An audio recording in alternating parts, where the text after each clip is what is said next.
como um todo, a maior razão, talvez, de eu ter a performance que eu tenho, eu me considero muito minha amiga, né? E eu sinto que isso que é um processo que muitas pessoas precisariam se focar, né? Porque eu sinto que a gente se destrói, não é a pessoa de fora, não é a pressão que vem do externo, de você ser ou não ser atleta, correr ou não correr bem, é você mesmo, sabe? Então eu sinto que, para mim, o meu pulo do gato, a minha ferramenta, ou o que eu observo que talvez eu faça diferente é isso. Eu sou muito minha amiga.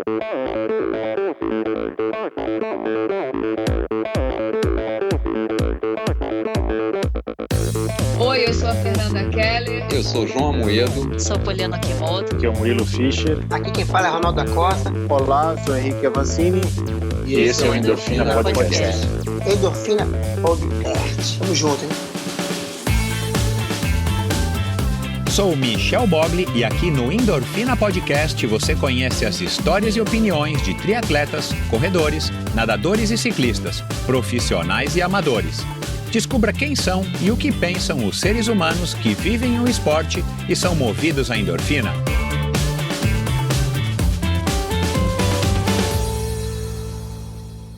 Esse episódio é um oferecimento da Probiótica. Faz alguns meses eu fui chamado por alguns amigos para fazer um treino de 250 km entre São Paulo e Paraty. Eu não estou treinando quase nunca mais do que 100 km, mas aceitei o desafio, principalmente pela companhia e para eu me motivar e ter um objetivo aí no final do ano para estar treinando um pouquinho mais. Então eu me propus a fazer alguns treinos-chave até lá e chegar no treino minimamente treinado para poder concluir aí com orgulho. Bom, por N razões eu não consegui cumprir nenhum dos treinos-chave que eu havia proposto fazer, então confiei na minha base e na suplementação aí da probiótica. Fiz a primeira metade do treino comendo aí alguns sanduichinhos que a gente levou na van e principalmente o Carbap Gel de banana e de morango silvestre, que são os sabores aí que eu mais curto. E aí chegou na metade do treino, quando eu sabia que o bicho ia começar a pegar, eu já tinha uma garrafinha pronta de Carbap Energy Beat, que é um produto bacana da Carbap que eu venho utilizando aí já faz algum tempo como um pré-treino, quando eu vou fazer treinos mais curtos e mais intensos, mas dessa vez eu coloquei estrategicamente a garrafinha para que eu tomasse quando eu ainda estava para fazer a parte mais difícil do treino, que é a parte da serra. O legal do Carbap Energy Beat, além dele ser um sabor que eu particularmente adoro, de beterraba com laranja, ele tem taurina, cafeína e palatinose. Ele é praticamente um energy drink que você prepara e você toma a hora que você precisar, bem gelado no meio do treino. Ele caiu aí como uma luva para mim. E quando chegou no treino de serra, até que eu fui bem. Dei até um pouquinho de trabalho aí para a molecada mais nova do que eu. Subi bem o primeiro trecho de serra. E aí depois, quando já estava bem quente ali perto da cidade de Cunha, quando ainda havia aí alguns quilômetros de bastante subida para cumprir, eu acabei utilizando, me programei para utilizar as gomas da Carbap, que também é um produto muito legal, produto mais recente aí da Carbap, que são aquelas balinhas de carboidrato que você acaba consumindo de uma maneira, além de dar mais prazer e de variar do gel ou dos suplementos líquidos, você consome quantas balinhas você quiser, na proporção que você quiser. As balinhas de sabor cereja são espetaculares e aí você consome quando der. Elas não colam, eu deixei elas abertas no bolso da minha camisa de ciclismo, elas não colam, elas não derretem, então elas se tornam práticas principalmente quando o calor já tá forte e você já está bastante suado. Então elas funcionam muito bem. Então a cada topo de subida eu comia uma ou duas, tomava um gole d'água e descia mastigando e encarava a próxima subida. Eu acabei não conseguindo fazer os 250 quilômetros, o que me deixou um pouco desapontado, mas não era para menos. Mas eu fiz 205, 208 quilômetros, cheguei na van, tomei uma dose que eu também já tinha deixado preparada do Carbap 4.1, que aí já é um grande conhecido e um velho aliado meu aí nos treinos, principalmente ultimamente, que eu tenho tentado me esforçar um pouquinho mais. E aí quando chegou no final do pedal, todo mundo fez os 250 km, eu já estava tomando aí uma garrafinha com bastante gelo, de whey, de chocolate com menta, que é o sabor também que eu mais curto. E claro, foi um treino muito bacana, a companhia é muito legal e o mais interessante, eu não fiquei quebrado, eu fiquei cansado, mas eu não fiquei dolorido, eu não fiquei morto, eu não fiquei arrebentado. Passou aí 2-3 dias de treinos de recuperação ativa, eu estava inteirão para poder continuar aí minha sessão de treinamentos e agora estou animado aí para começar o ano com grandes objetivos que já vou revelar para vocês. Agora você não precisa levar em conta o meu testemunho, se você não quiser, você pode ir atrás de pessoas mais gabaritadas para falar sobre a probiótica. como por exemplo os meus convidados e amigos que já tiveram por aqui, os triatletas Pamela de Oliveira e o Santiago Ascenso, mas também a Jade Malavasi, que é 8 vezes campeã brasileira, medalhas de prata e bronze no Campeonato Mundial de Ciclismo Paralímpico, uma excelente atleta, ou a jovem Vitória Farabolini, campeã brasileira dos 10 km na maratona aquática, ou ainda a grande Susana Schnarndorf, nadadora campeã mundial e medalhista paralímpica do Rio 2016, ex-triatleta de ponta e uma grande pessoa. A Probiótica é patrocinadora oficial do circuito Ironman Brasil, 3-Day Series 2020 e Letap Brasil 2020. Anota aí, probiotica.com.br, vai lá, entra, conhece todos os produtos, tem uma infinidade de produtos, aminoácidos, todos os tipos de whey vegano e enfim, uma quantidade enorme de produtos, além desses produtos da série Carbap, que eu mencionei aqui, inclusive a goma de Carbap, e você também pode comprar todos os produtos da Probiótica no site da Quality Nutrition, que é qualitynutrition.com.br, ou nas 3 lojas físicas do Kim aqui em São Paulo. Dá uma passadinha lá que você vai se surpreender com a quantidade, a variedade, o atendimento e o preço.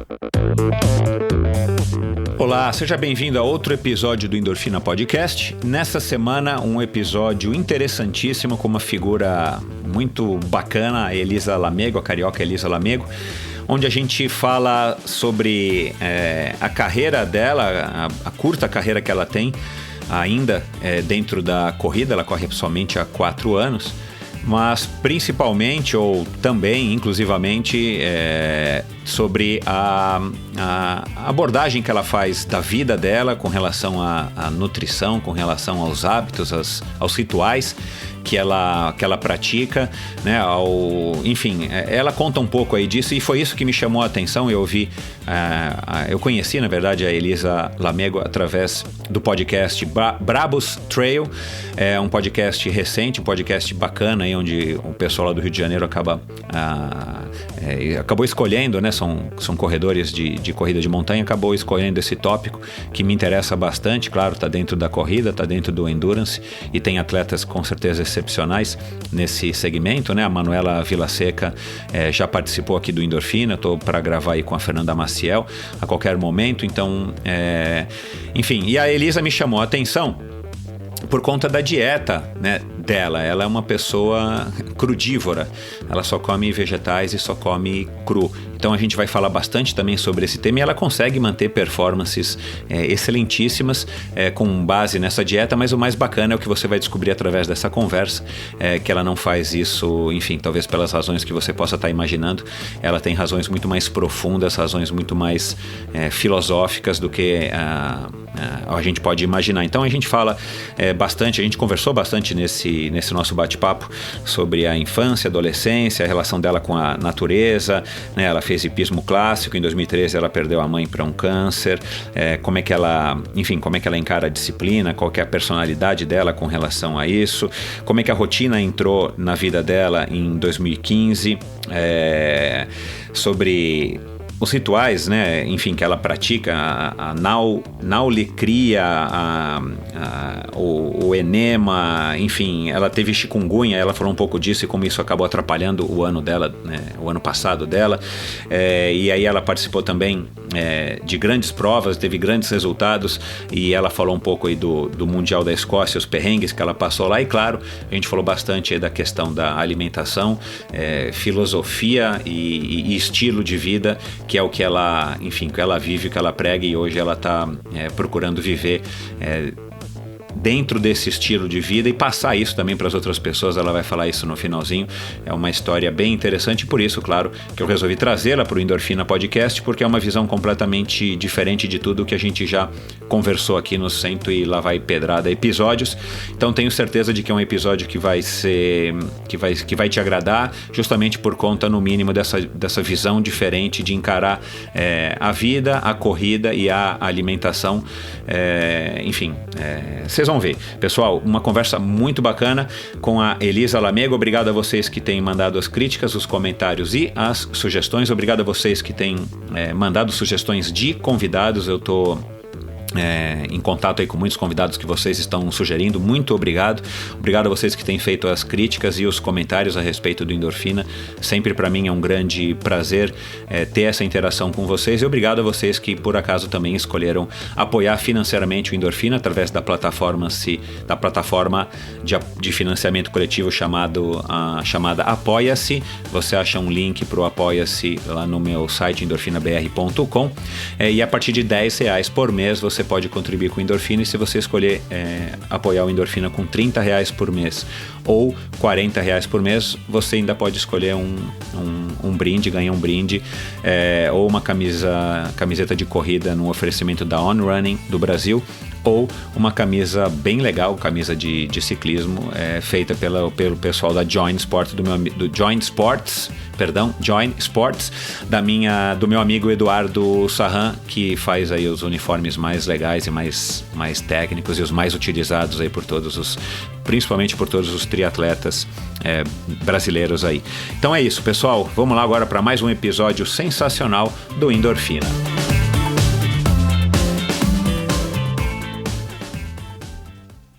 Hoje aqui no Endorfina eu converso com uma pessoa que me surpreendeu assim que a conheci. Desde a maneira eloquente como se expressa, a maneira como encara a corrida e seu desempenho, mas principalmente me impressionou o seu estilo de vida. Formada em relações internacionais, corredora há pouco menos de 4 anos, ela é adepta do crudivorismo. Isso significa que não possui em sua casa forno de micro-ondas, fogão ou sequer uma geladeira. Faz muitos dos seus treinos longos em jejum, mesmo morando no Rio de Janeiro, bebe pouquíssima água e se alimenta apenas de frutas e verduras cruas. São vários quilos delas por dia. Vamos conhecer agora um pouco mais dessa verdadeira mulher fruta, a professora de inglês, higienista e corredora de montanha, a carioca Elisa Lamego Carneiro. Seja muito bem-vinda, Elisa. Obrigada, Michel. Prazer todo meu de estar aqui com você. Só para já de cara a gente acalmar aí os ânimos dos ouvintes, o que eu acabei de falar procede, né? Você não tem nem fogão, nem forno de micro-ondas e nem uma geladeira na sua casa. É isso mesmo, não possui. Legal, então só para verem que eu não me enganei, você não ouviu errado, e isso é uma das coisas que eu imagino que você deva se deparar aí quase que diariamente, né, com essa surpresa das pessoas, mas já a gente vai abordar esse assunto. Vamos começar aqui pelo começo. Como é que você começou? Você corre há pouco menos de 4 anos. Você tem enfim, você faz corridas de montanha, corridas de trilha, skyrunning, tem desempenhos excelentes. Como é que você chegou nos esportes? Como é que você teve contato com os esportes desde a sua infância? Você é uma dessas prodígio que desde pequenininha já tem uma aptidão para a coisa? Ou como é que veio? Conta isso aqui. Então, Michel, o esporte para mim sempre fez muita parte da minha rotina, né? Minha família, eu morava em Minas, nasci no Rio, sou nascida no Rio, mas fui criada em Minas, numa fazenda. E minha família sempre teve essa vontade de me manter nos esportes. Eu cresci na natação, até por volta dos meus 15 anos eu nadava, competia, mas não tinha resultados tão significativos, mas competia. Também por muito tempo eu fiz hipismo clássico, né, que as pessoas conhecem como mais andar a cavalo, para quem não sabe o que é hipismo. Salto, né, enfim, eu fiz por muito tempo também, mas comecei a me dedicar à corrida já tarde, né, como você disse, faz um pouco menos de 4 anos. Então a corrida apareceu para mim como uma surpresa e como uma forma de me reconectar um pouco com a minha mãe. Eu perdi minha mãe, ela era muito nova, faleceu para o câncer, né, em 2013. E após o falecimento dela, eu pensei, o que eu poderia fazer para honrar a vida dela? O que eu poderia fazer para me reconectar com ela? E comecei a correr. Só que a corrida para mim não era uma coisa muito natural. Eu não gostava, para ser muito sincera. Eu corria 2 a 3, talvez assim 5 quilômetros por dia, umas 2 a 3 vezes por semana, só para dizer que estava fazendo, e porque eu também sabia que bem ou mal, por ser um exercício físico, me fazia bem. Uhum. E para estar pensando nela, para estar em contato com ela. Foi assim que eu comecei, não tinha nenhuma vontade de competir, para ser muito sincera. Só que aos poucos se tornou uma atividade bem social para mim. Eu conheci muitas pessoas por meio da corrida. Não comecei direto na corrida de trilha, eu corria asfalto, né? Corria pouco, 5 km por dia, 2, 3 vezes por semana é pouco. Mas comecei a conhecer pessoas, fui aumentando aos pouquinhos esse volume para 10, 15. E me deparei com algumas pessoas correndo trilha. Aqui no Rio isso é muito comum, né? Porque o contato do asfalto com a trilha é relativamente fácil, já que a gente está cercado de parques. E comecei a testar, me apaixonei, parei de fazer tanto asfalto, comecei a fazer mais trilha. E a minha primeira prova de montanha, que foi na brincadeira mesmo, foram 6 quilômetros em Paraty. Na época eu corri aquele circuito Corridas de Montanha, né, que é o Circuito Fluminense. E foi assim que eu comecei. Eu comecei pelo Circuito Fluminense de Corrida de Montanha e me apaixonei. Então foi assim que a corrida surgiu na minha vida. Mas os esportes como um todo sempre estiveram presentes de uma forma mais recreativa. É isso, vem de família mesmo. E na fase aí pós-adolescência, fase da faculdade, até você começar na corrida em 2013... Você está com 29 e vai completar 30 anos esse ano.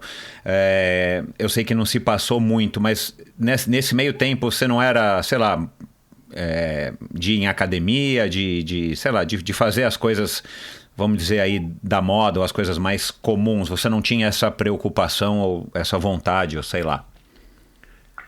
Não, durante os meus anos de faculdade, para ser sincero, os meus primeiros talvez 2 anos, eu sempre fui Caxias, né? Eu estudava muito.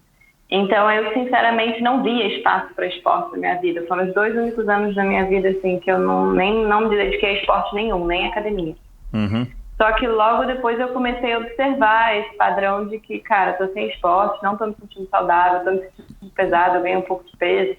Óbvio, não cheguei a ficar obesa nem nada, até porque não tenho muito gene para isso. Mas eu ganhei peso, estava fora de forma, não estava me sentindo legal. E aí resolvi voltar à academia. Só que esporádico, fazia spinning 2, 3 vezes por semana, fortalecimento 2, 3 vezes por semana. E me desconectei por completo, assim, do esporte como um hábito, né? Durante esses anos na faculdade. Isso veio mais pro final, assim, fazer trilha foi mais... Comecei a fazer trilha caminhando, né? E a corrida veio meio que junto com isso. Uhum. Você, essa altura, você já morava no Rio e você fazia faculdade no Rio, né? Você fez faculdade pela Trevisan, ou Trevisan foi o MBA? Trevisan foi MBA, a Faculdade de Relações Internacionais eu fiz na SPM, no centro do Rio, né? Ah, que legal. Hoje em dia nem tem mais Relações Internacionais lá. Pois é. Eu estou lá, ficou em São Paulo só. Bom, você nunca teve preocupação, então, como, enfim, muitas mulheres têm com relação a peso, corpo, né? Você me disse ontem, quando a gente conversava, para acertar alguns detalhes, que você pesa 47, você pelo jeito é bem magrinha, né? Bem esguia.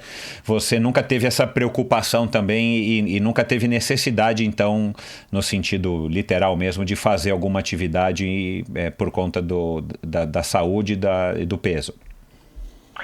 Por conta do peso, não, Michel. Assim, o esporte já é mais uma questão de me sentir melhor comigo mesmo em termos físicos e emocionais, né? Mas eu nunca fui super magrinha, assim. Eu já cheguei a pesar 56, com a minha altura 1,60, é um peso bem normal, assim, né? Tipo, aquelas formas bem brasileiras de colchão, bundão, nunca tive muito peito. Mas perdi bastante peso no início da corrida, que eu linkei com o início do meu estilo de alimentação atual também. Então, entendi. Me equilibrei bem nesse início aí, assim. Aí eu cheguei depois a observar que precisava mudar algumas coisas na alimentação para não perder muita massa. Mas foi isso. Do ponto de vista da alimentação, por conta dessa tua não necessidade, não preocupação com relação à forma física e ao peso, você sempre, você na infância e adolescência, você tinha uma alimentação tida como padrão, uma alimentação como a maior parte das pessoas tem, ou você já sempre teve, por conta aí do exemplo da tua mãe e dos teus pais, de uma alimentação minimamente mais consciente e com menos porcaria? conta da família, né, por ter morado muitos anos na fazenda, no meio do mato, eu era considerada já saudável, assim, pelos padrões, né, brasileiros. Comia arroz, feijão, salada, comia carnes mais leves, né, digamos assim, quase tudo orgânico, porque eu morava na fazenda. Então, era uma alimentação relativamente saudável. Eu nunca fui uma criança de fast food, de cheetos, de batatinha, nada disso. Comia vez ou outra, naturalmente, gostava muito de chocolate, doce, etc., mas não era ao nível hardcore, digamos assim, né? Mas muito, muito diferente da minha alimentação atual. E quando é que você foi apresentada, quando é que você sentiu necessidade, ou sei lá, foi convidada ou quis experimentar o vegetarianismo? Porque eu imagino que você começou com o vegetarianismo, né? Isso. O vegetarianismo, ele surgiu na minha vida eu ainda em época de ensino médio, né? Eu estava em Minas, ainda estudava em Juiz de Fora, numa escola católica que tem lá, no Colégio Jesuítas. E perto da escola tinha um restaurante vegetariano que ele abriu, assim, nos meus últimos anos de ensino médio, talvez no segundo ano de ensino médio, não me lembro muito bem se foi o primeiro ou segundo ano, mas eu comecei a frequentar o restaurante e nesse restaurante os donos me indicaram para assistir um documentário que é o que transformou muita gente que virou vegetariana na época que eu virei, que foi Terráqueos, que o nome em inglês é Earthling. Minha filha falou que se eu assistir eu nunca mais vou comer carne. Eu tenho uma filha que é vegana, né? Uma filha de 20 anos. Mas vamos lá, depois a gente fala do veganismo, mas me conta. Sim, foi isso que me puxou mesmo, que eu falei, caramba, eu morando em fazenda, meu pai criava gado, né? Então matava vaca para corte, etc. E como assim que eu mantenho esse tipo de alimentação? Então, nessa época deu um tilt, sabe? Eu fiquei, caraca, eu sou completamente contra o que eu acredito ser verdade. E comecei a aderir esse estilo de vida vegetariano. Mas eu era daquela vegetariana que comia muita massa, comia muito arroz, muita batata, me entupia de queijo, tudo levava ovo. Então, o início, eu confesso, assim, os primeiros 3, 4 anos não foram exatamente um vegetarianismo saudável.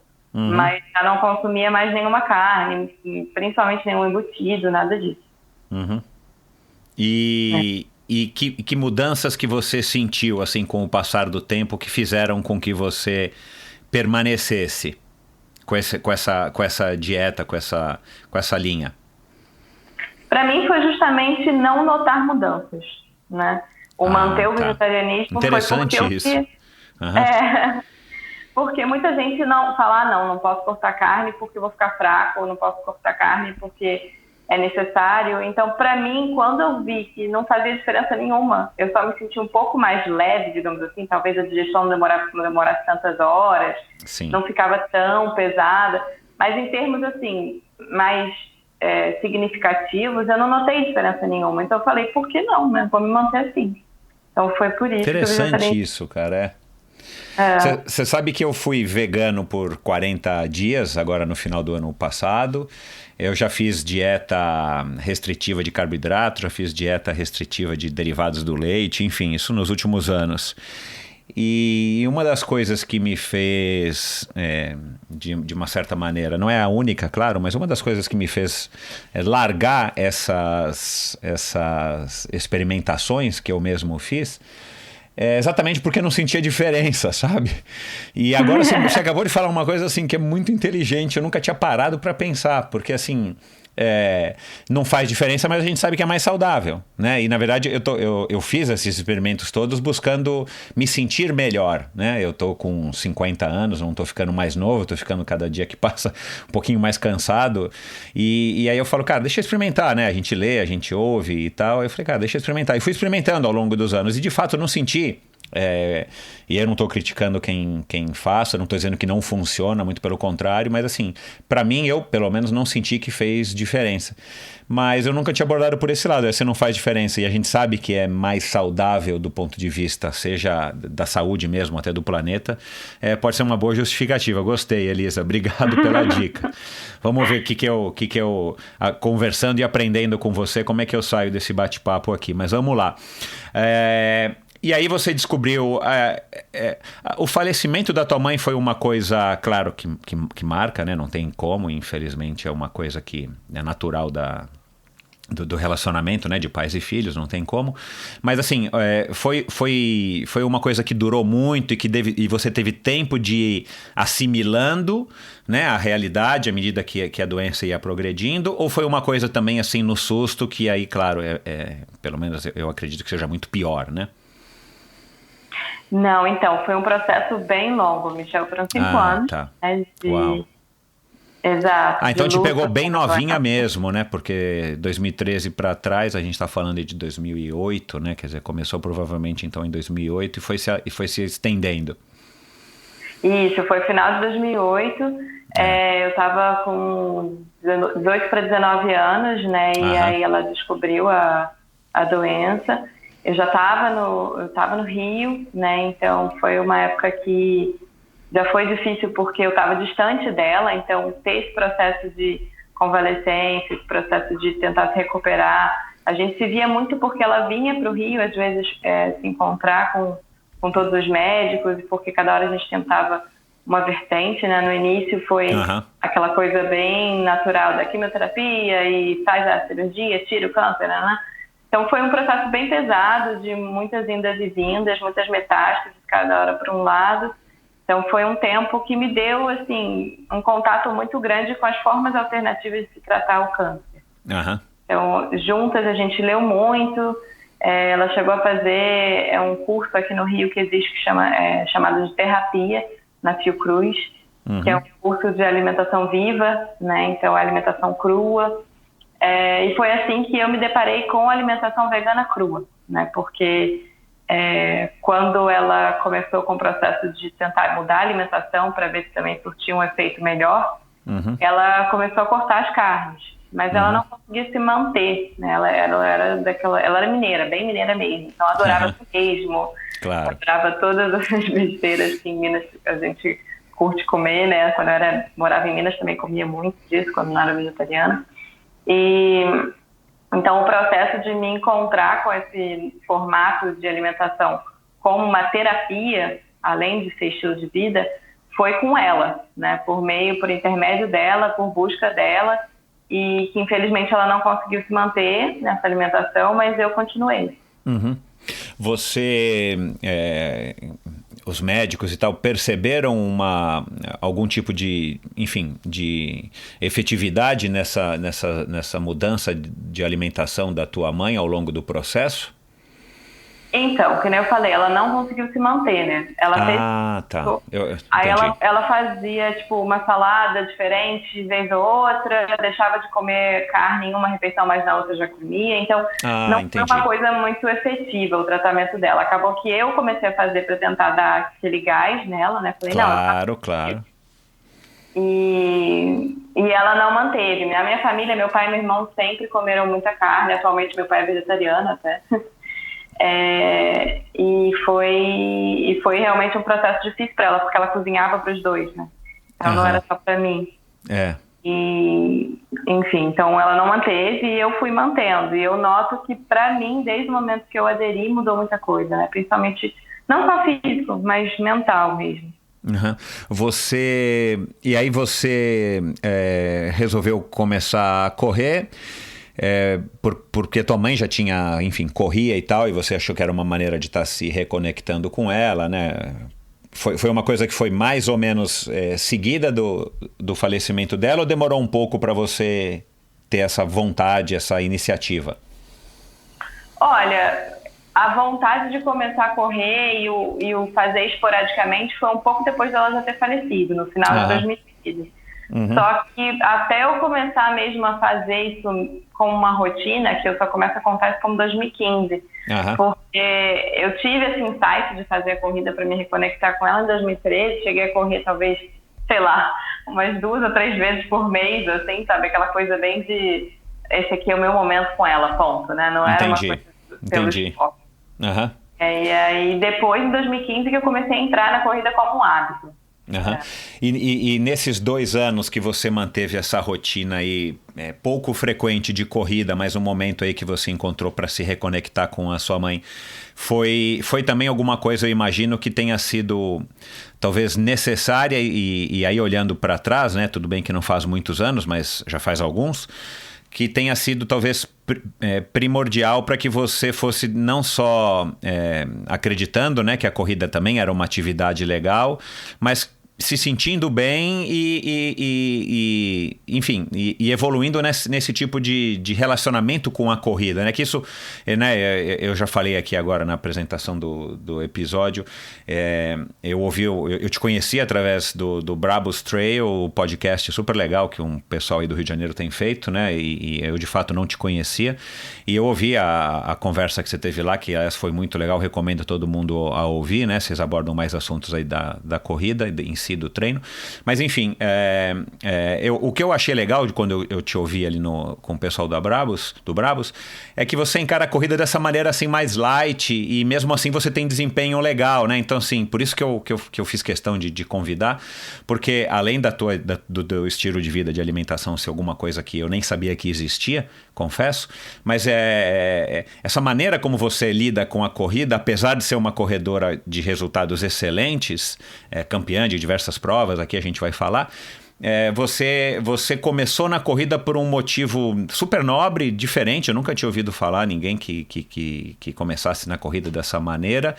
e foi uma coisa que você foi cada vez se conectando, e eu imagino que para você a corrida hoje ela signifique o que significa para muitas outras pessoas, né? Que, claro, tem o bem-estar, a endorfina, a serotonina, a dopamina, tudo todos os hormônios que estimula, né? Não só a corrida, mas a prática esportiva. A corrida em montanha mais legal ainda, porque você está em contato com a natureza, e já deu para perceber que você é uma pessoa bem conectada com a natureza por conta dessa tua infância aí na fazenda. Mas a corrida para você, ela tem um algo especial que provavelmente para pouca gente tem, né? Exato. Eu sinto que você até resumiu bem, né? A corrida para mim, ela é muito mais uma forma de eu ter um tempo para mim, de meditar, e eu brinco que é uma meditação mesmo, né? Então é uma meditação ativa do que qualquer outra coisa. E é engraçado porque até o próprio Wellington Cares, meu treinador, ele fala, cara, é impressionante, se eu coloco para treinar mais, você não vai tão bem nas provas, se você treina menos, você vai melhor.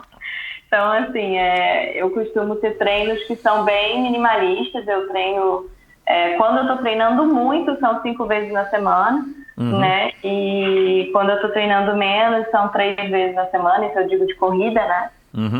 Atualmente eu tô numa época de base de novo, então tô treinando 4 vezes por semana, e talvez minha quilometragem semanal não ultrapasse 50 quilômetros, sabe? Então realmente é uma forma mais de eu me manter comigo, ativa comigo, fazendo uma coisa boa para mim.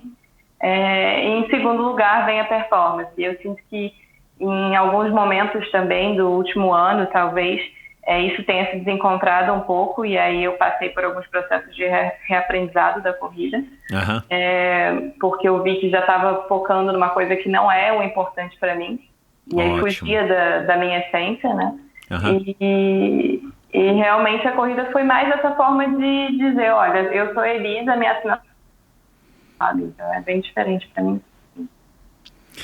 Elisa, você começou a correr, como você falou, esporadicamente, depois você foi procurando orientação, né? Estreou numa corrida de rua aí normal e tal, e você corria pouco, né? A tua primeira corrida em Paraty, você disse que foram 6 quilômetros. Por que você resolveu experimentar as corridas mais longas, né? Você já participou de corridas de 27 quilômetros, de 30 e não sei quantos quilômetros e tal. Maratona acho que ainda você não fez. Mas o que te fez? Por que eu estou perguntando isso para você entender melhor onde que eu queria chegar? Essa tua abordagem da corrida é tão legal porque ela é super autêntica. Deveria ser uma coisa mais comum nas pessoas, né? Você correr, enfim, porque você curte, enfim, pelos motivos que for, porque a motivação que você tem naturalmente ela é intrínseca. Você não está dependendo da medalha, da competição, do não sei o que. Você curte correr, mas ao mesmo tempo eu entendo que aqui no Brasil, e acredito que no mundo, né, de uma maneira geral, generalizando, a própria estrutura favorece e te suga para esse negócio, precisa correr, precisa competir, precisa estar inscrito numa prova para treinar, precisa ir lá se testar e depois, claro, hoje em dia com as redes sociais o negócio ainda deturpou um pouco, ganhou mais vulto, que é postar lá você com a medalha, o seu tempo e tudo mais. Por que você não ficou, por exemplo, correndo as provas mais curtas? Porque o trail não tem, porque, enfim, você também curtia mais, ficar mais tempo nessa meditação, nessa terapia durante as corridas? Bem isso sim, Michel. Eu comecei até falando, né, das distâncias, a prova mais longa que eu fiz foi La Mission, com 35 quilômetros, 35 com quase, acho que 1.600 ou 1.700 de ganho. Então, uma prova bem legal, eu super indico até. Não passei dessa distância ainda e não estou com pressa nenhuma, apesar do que eu tenho vontade, sim, de aumentar a distância. Uhum. Não no asfalto, não tenho nenhuma pretensão de fazer uma maratona de asfalto. Uhum. Planejo, sim, fazer maratona de montanha, ultra de montanha, etc. Mas a razão até da distância, do ter aumentado, eu sinto que logo quando a gente está começando, eu acredito que a maior razão das pessoas correrem distância curta não é nem por achar que não aguenta correr a mais longa. Uhum. É por medo, né? Simplesmente medo de não aguentar, medo de não conseguir, porque é uma coisa que a gente precisa, digamos, passar por aquilo, um obstáculo, né? Um desafio mesmo. Uhum. Então, depois que eu descobri que fazer distâncias mais longas me impunha um desafio um pouco maior, né, e que eu terminava bem, às vezes, dependendo da montanha, né, os desafios de 21, 25, 30 quilômetros pode demorar até 4, 5 horas de prova, né? É uma outra realidade de tempo, né, em comparação com o asfalto, né, não dá para igualar.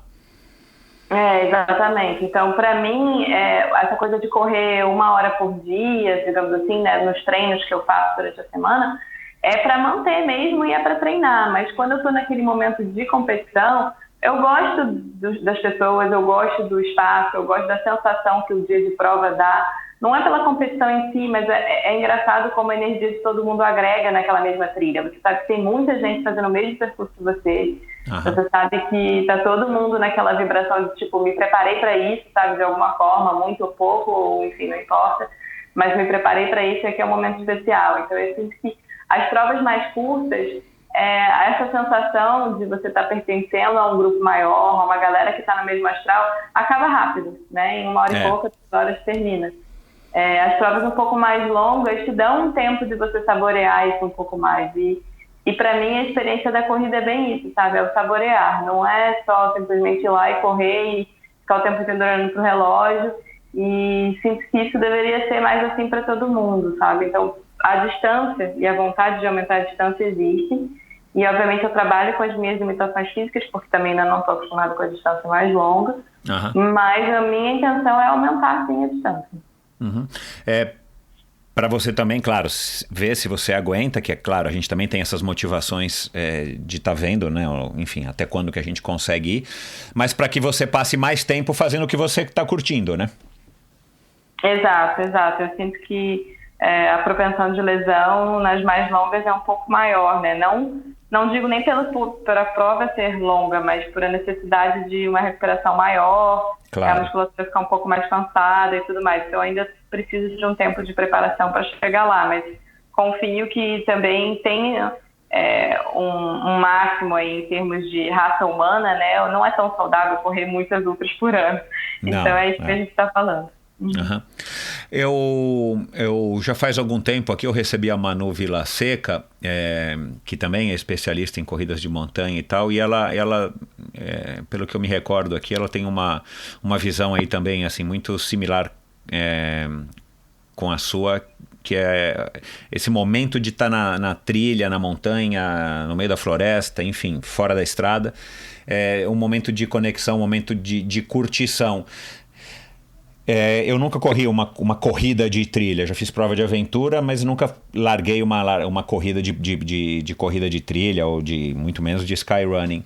É um esporte considerado solitário, pelo que você já pôde experimentar nesses 4 anos, no sentido de que numa corrida de rua, principalmente as corridas de rua hoje em dia, né, nas grandes cidades, assim, você nunca consegue correr sozinho, né? Muito pelo contrário, você tem sempre gente na tua frente, você está sempre sendo ultrapassado ou ultrapassando. Nas corridas de montanha eu tenho a impressão que pela própria dificuldade dos obstáculos e terrenos e tudo mais, e claro, a individualidade do ritmo de cada um, a coisa fica mais espalhada, né? Então assim, não rola muito você correr num pelotão e conversando, ou rola? Então, para as pessoas que correm aproveitando a corrida, né, sem intenção de performance, dá para correr junto sim, né? Dá para aproveitar e ir no mesmo ritmo. Mas, em geral, as pessoas que estão indo mais com a vontade ou com a sede do pódio, é comum você passar alguns trechos da prova sozinho. Ou vendo pouco ou nenhuma pessoa. Né? Ainda mais sendo mulher, porque eu digo assim, quando a gente pega os homens, que quase sempre tem um ritmo um pouquinho mais acelerado, é comum ter uma rixa maior, assim, em termos deles ficarem mais juntos por mais tempo. Disputando passo a passo, tá? E você curte então isso também da competição, né? Porque no treino você pode escolher treinar sozinha, e na competição você não pode escolher, mas se acontece isso com você e você normalmente está disputando, né? Por conta do teu condicionamento físico, você curte essa história também de na competição você tá, enfim, competindo contra você mesma literalmente, já que você quase não tem contato com outros competidores? Eu curto, eu acho que é o ponto mais importante da corrida, na verdade, né? Porque a corrida de montanha, a corrida de trilha, e acredito que em especial o skyrunning, mas todo esporte talvez, né? É muito mais cabeça do que físico, né? Você conseguir chegar na linha de chegada, você entregar o resultado que você estava buscando, não é tanto do preparo físico, é mais da sua cabeça. Né? Então, essa coisa de você competir com você mesmo, de você estar conversando com você mesmo o tempo inteiro, é bem isso, né? É um momento seu ali com você mesmo. Então, eu sinto que a corrida, ela não é só um esporte, uma prática física, né? Ela também é uma prática de comunicação interna com você mesmo. Você tem que ser o seu próprio coach, o seu próprio técnico durante a corrida. Né? Tem essa conversa interna do tipo, olha, você está bem agora, aumenta ou não? Segura ou não? Tá vendo aquela pessoa ali? Vai passar agora ou não vai? Qual que é a sua estratégia? Então, é uma conversa interna o tempo inteiro, né? E, obviamente, há dias que você tá bem, há dias que você não tá tão bem. Então, é essa coisa de você trabalhar, né? A sua responsabilidade como corredor, o que você tá se entregando ali. E também o seu próprio merecimento, né? O que você merece naquele dia, como que tem vindo os treinos, o que você acredita que você merece, também tem muito disso. Se você já entrar numa prova com a cabeça, vou perder, olha, você tá certo. Né? Porque o que a gente acredita é o que acontece. Então, é justo de você... Eu sinto que a corrida de montanha é muito disso, de você trabalhar a sua cabeça e acreditar no que você está fazendo. E não importa eu acreditar qual que é o resultado, né? O que você está buscando, você tem que acreditar. Então, é bem isso.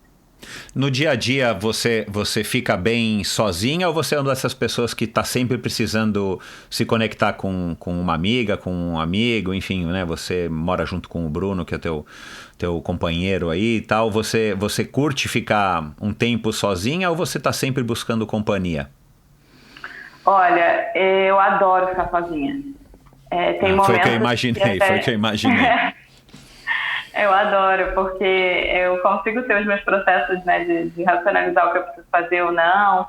E até porque eu também tenho muitos rituais, assim, meus, né, que eu venho agregando ao longo dos últimos anos, de limpeza, de desintoxicação, rituais de meditação, etc. E que são coisas que eu cultivo e que eu sinto que para algumas pessoas ainda é meio fora da caixa, pode até incomodar. Então, o estar sozinho me permite ter esses momentos para mim. Mas eu também gosto muito de estar com as pessoas, né? Eu gosto do equilíbrio. Tem finais de semana, por exemplo, que eu prefiro treinar sozinha, fazer tudo sozinha, ir na feira sozinha, ir ao cinema sozinha. E tem finais de semana que não, que eu quero estar com os amigos, que eu quero fazer com a galera, né? Então, somos animais meio de bando também, né, os humanos. Então, eu acredito nisso, eu acredito nisso. E o Bruno reage bem a isso, enfim, te respeita, ou ele também é assim, vocês têm um acordo aí de convivência numa boa, cada um respeitando a sua individualidade e você sendo dessa maneira? Isso. A gente convive bem com isso, sem problema algum. Ele corre? Corre montanha também. Ah, então vocês se conheceram já na corrida? Isso, exatamente. A gente se conheceu, acho que foi em 2015. Ou diz ele que passou a me conhecer antes até, que ele me viu numa prova, eu tinha cabelo raspado, né? Então você imagina, pessoa ruiva, mulher, cabelo raspado, chama um pouco a atenção. Então, ele falou que me reconheceu de longe, já me conheceu há alguns anos, até a gente realmente se conhecer na assessoria anterior que a gente estava.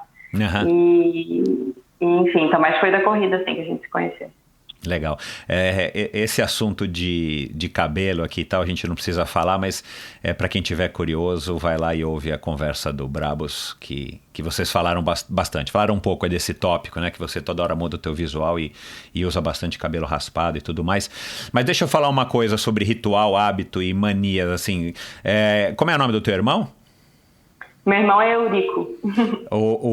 Se a gente ligasse pro Eurico aqui agora e perguntasse assim, qual é a característica mais esquisita que tem a tua irmã? Ele ia falar que você é maniática, que você tem mania de limpeza, ele ia falar que você é bicho do mato, o que ele ia falar?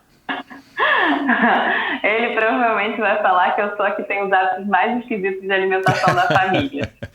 Tá. Ou então que eu sou a que está querendo se matar com jejum, né? Porque ele acredita que jejum é ruim. Eu, por mim, jejum é uma das melhores terapias que existe. Legal. E ele acha isso absurdo. Mas a gente é muito diferente mesmo, de alimentação, de estilo de vida, do que a gente faz. É engraçado, a gente só é parecido fisicamente. Legal.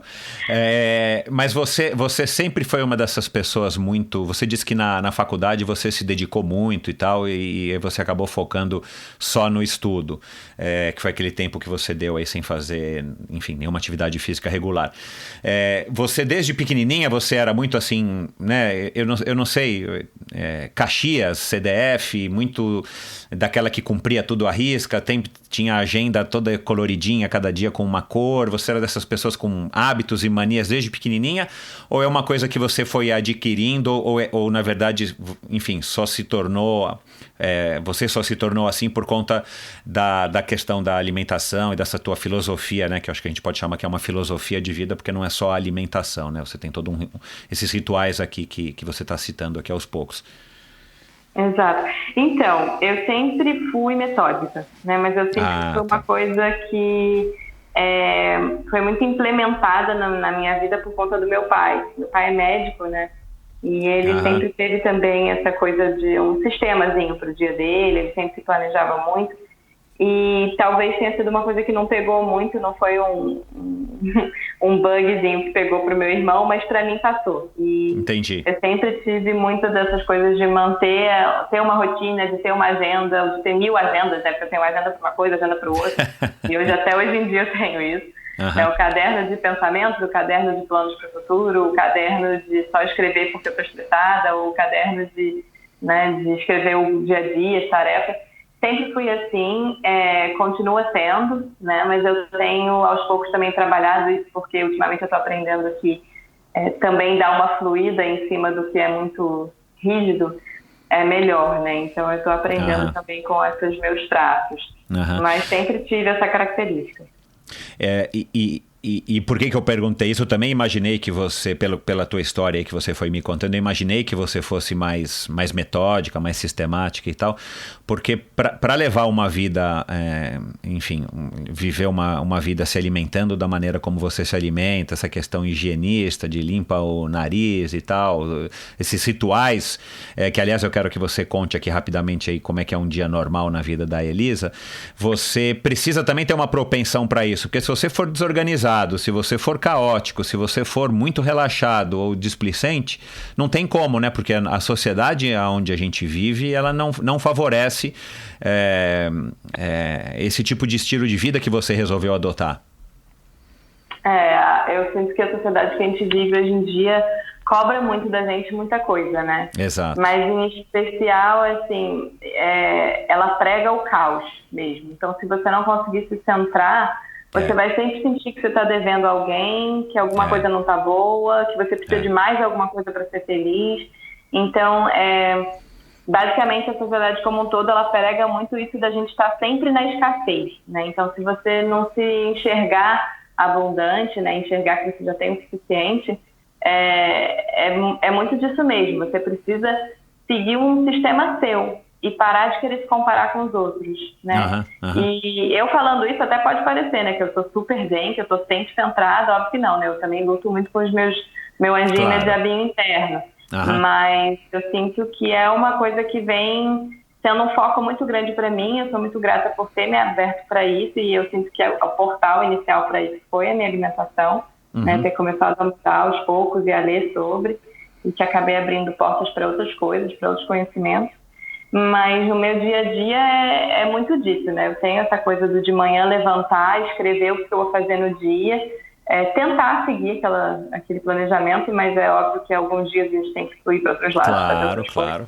O que mais? Quais são os seus rituais? Então, eu costumo fazer todos os dias, eu faço jejum intermitente, né? Então, é normal eu parar de me alimentar por volta das 6 horas da tarde. Algumas vezes, se eu sair com algum amigo, eu acabo levando fruta e comendo mais tarde, mas no máximo até umas 8. E aí os jejuns vão de 16 a 24, 30 horas. Hoje, por exemplo, eu quebrei um jejum um pouco antes da nossa conversa, de 36 horas, né? Treinei, depois quebrei o jejum. Então eu costumo muito fazer o jejum. Todos os dias eu faço jejum, e de 15 em 15 um jejum de 36 horas, que foi esse. E além disso, as limpezas nasais eu faço 2 a 3 vezes por semana, que é um estilo de limpeza, é uma prática muito indiana, né? Essas práticas de limpeza, assim, eu venho seguindo do yoga. Então, além disso, tem algumas práticas que a gente chama de Nauli Kriya, né? E que é uma prática mais para limpeza, desintoxicação corporal, de respiração, né? Então une a respiração com uma limpeza física. Faço também enemas, que são limpezas intestinais, de 2 a 3 vezes por semana. Isso é uma limpeza com água, né? Tem gente que fala, então você faz limpeza com café, limpeza com chá, limpeza com sei lá mais o que. Não, é só água mesmo. E tem uma prática que eu faço também, que ainda é muito tabu, né? E que poucas pessoas conhecem, que é chamada de terapia real. A terapia real é você fazer o uso da sua própria urina, né? Então, basicamente, a primeira urina da manhã, ela contém uma taxa muito alta de GH, né? Hormônio do crescimento. Isso, do hormônio do crescimento, growth hormone. E eu faço uso dessa urina, então às vezes você pode ou ingerir, né, ou usar no cabelo, ou fazer um próprio enema com essa urina. E é uma prática muito antiga, milenar, assim, dos Vedas, e que eu também faço atualmente. E muita gente fala, mas por que você faz isso tudo, né? Você já come bem, você já pratica esporte, você não precisa se limpar assim, dessa forma. Isso. É engraçado, é uma pergunta que me vem e que eu falo, cara, é que nem uma casa. Eu em casa, eu limpo casa no mínimo 3 vezes por semana, vassoura, pano e tudo, né? E para pensar, na casa a gente limpa, se a gente limpar uma vez, ela não vai ficar para sempre limpa, né? Então é aquela coisa de você estar constantemente sujando, limpando. Então a vida é isso, né? Então se você tem muitos hábitos que te sujam e você não consegue limpar na mesma proporção, você vai viver inflamado, digamos assim, né? Se essa metáfora da casa é o seu corpo. Mas se você consegue se limpar mais do que você se suja, você consegue estar sempre leve, seja mentalmente, seja fisicamente. Então, são muitos hábitos que eu tenho, alguns são hábitos tabus ainda, mas que são hábitos que eu enxergo o bem que estão me fazendo já há bastante tempo. E são esses, assim, que eu costumo manter, além da yoga, que eu faço 3 vezes por semana, e os treinos, né? Mas então, são hábitos mesmo, que eu acredito. Você não consegue sair para treinar sem fazer isso antes. Você tem que passar por esse processo, não todos os dias, claro, mas assim, por tudo isso que você falou, você tem que passar por isso antes de treinar? Ou, por exemplo, sei lá, aconteceu alguma coisa, você vai ter um compromisso, não vai dar para fazer o treino no horário que você está acostumada, tipo, vou ter que acordar amanhã às 4 horas da manhã e vou treinar, depois eu vou fazer minha rotina. Você consegue fazer isso, ou isso para você ainda não dá, ou você acha que não funciona? Como é que você encara essas adaptações que a gente acaba tendo que fazer, via de regra, muitas vezes, né, embora sejam exceções, na nossa rotina, por conta de outras tarefas, enfim, da vida? Então, eu já tive um momento, alguns meses, que eu justamente não conseguia fazer nada antes de fazer todos esses rituais. Aham. E aí eu via o quanto aquilo também estava se tornando uma prisão para mim. Pois eu falei, é. cara, eu tenho que sair disso, porque se algum dia eu não conseguir, ou se por algum motivo marcar um treino com alguém, com um treino super cedo, e eu precisar dormir um pouco mais, eu vou deixar de dormir para fazer. Não, eu tenho que me ajustar nisso. Então, realmente, hoje em dia, eu acabo reencaixando os rituais para eles vão acontecer na medida que eu preciso deles, mas eu não tenho mais essa necessidade enorme de fazer antes do treino. Óbvio, que quando eu faço antes do treino, eu me sinto melhor. Isso, né? Por exemplo, você tem a sua preferência, mas você não vai ficar refém disso. Exato. Eu sinto que é tudo na vida, né? A gente não pode ser refém dessas coisas. Então, é isso que eu faço. Assim, se a gente tiver que resumir, né? Você tiver que sintetizar numa palavra, num benefício, numa vantagem, o que te motiva a levar esse estilo de vida, a manter, né, esse estilo de vida que você, enfim, já está aí há pelo menos 4 anos fazendo e evoluindo e emergindo cada vez mais nesse estilo de vida. Qual que é a grande motivação disso para você? Olha, se for para uma palavra, Michel, eu diria leveza. Só que dentro dela ainda vem algumas outras coisas, né? Porque a limpeza física já é realmente essa coisa da gente ter a tríade, né? Do físico, do emocional e do espiritual. Então, para mim, essa leveza, ela resume um tripézinho, que é a limpeza física, né? Uma aceitação maior emocional de você mesmo, e um equilíbrio maior espiritual. Então, são esses 3 que, para mim, somam leveza, né? Então, é por isso que eu faço isso tudo. Você está em constante busca para evoluir, para descobrir novas práticas, novos hábitos, novos rituais, para que você se sinta cada vez melhor. Também a gente poderia também resumir dessa maneira. Certamente. E isso é o que te motiva? Isso, é o que me motiva. Né? Todo dia quando você acorda, né, e você já está habituada, mas assim, você sabe que você vai ter que, enfim, tudo bem, dentro da tua casa é mais fácil porque é a tua casa e você já tem essa... você já não tem a geladeira, não tem o fogão, não tem nada para intervir, mas você acorda todo dia de manhã acreditando que esse é o caminho que você deve seguir, justamente por isso está te fazendo feliz. Exato. Eu não viver engessado, né? Essa coisa de você estar sempre buscando melhorar, porque tem muita gente que fala, eu não sou bom o suficiente, então eu não vou agir em cima do que eu preciso melhorar de alguma forma, porque não adianta nada mesmo. Acho que não é bem por aí, né? É sempre essa busca de melhorar. Me diz uma coisa, você acha que parte disso tem ainda algum resquício ou é totalmente vinculado à perda da sua mãe? Você está querendo, enfim, que seja no subconsciente também, melhorar a tua qualidade de vida porque você presenciou uma coisa muito, muito ruim aí, enfim, na pele, literalmente, ou não tem nada a ver, é simplesmente uma evolução da Elisa e que, claro, os acontecimentos todos da sua vida fazem parte, né, do teu ser, de quem você é, então eles também estão ligados, mas você identifica como sendo alguma coisa que de repente foi desencadeada ou acelerada depois do falecimento da tua mãe? Com certeza. Eu sinto que ela foi um gatilho, né? Ela foi talvez ela tenha sido uma lupa, digamos assim. Foi um olhar mais de perto que realmente importava, né? Então, entendi. Eu lembro que, poxa, ela faleceu antes ela tinha 41, eu acho. Então, assim, é aquela coisa que eu paro pra pensar hoje em dia. Se eu tivesse só mais 10 anos de vida, o que mais que eu queria fazer da vida?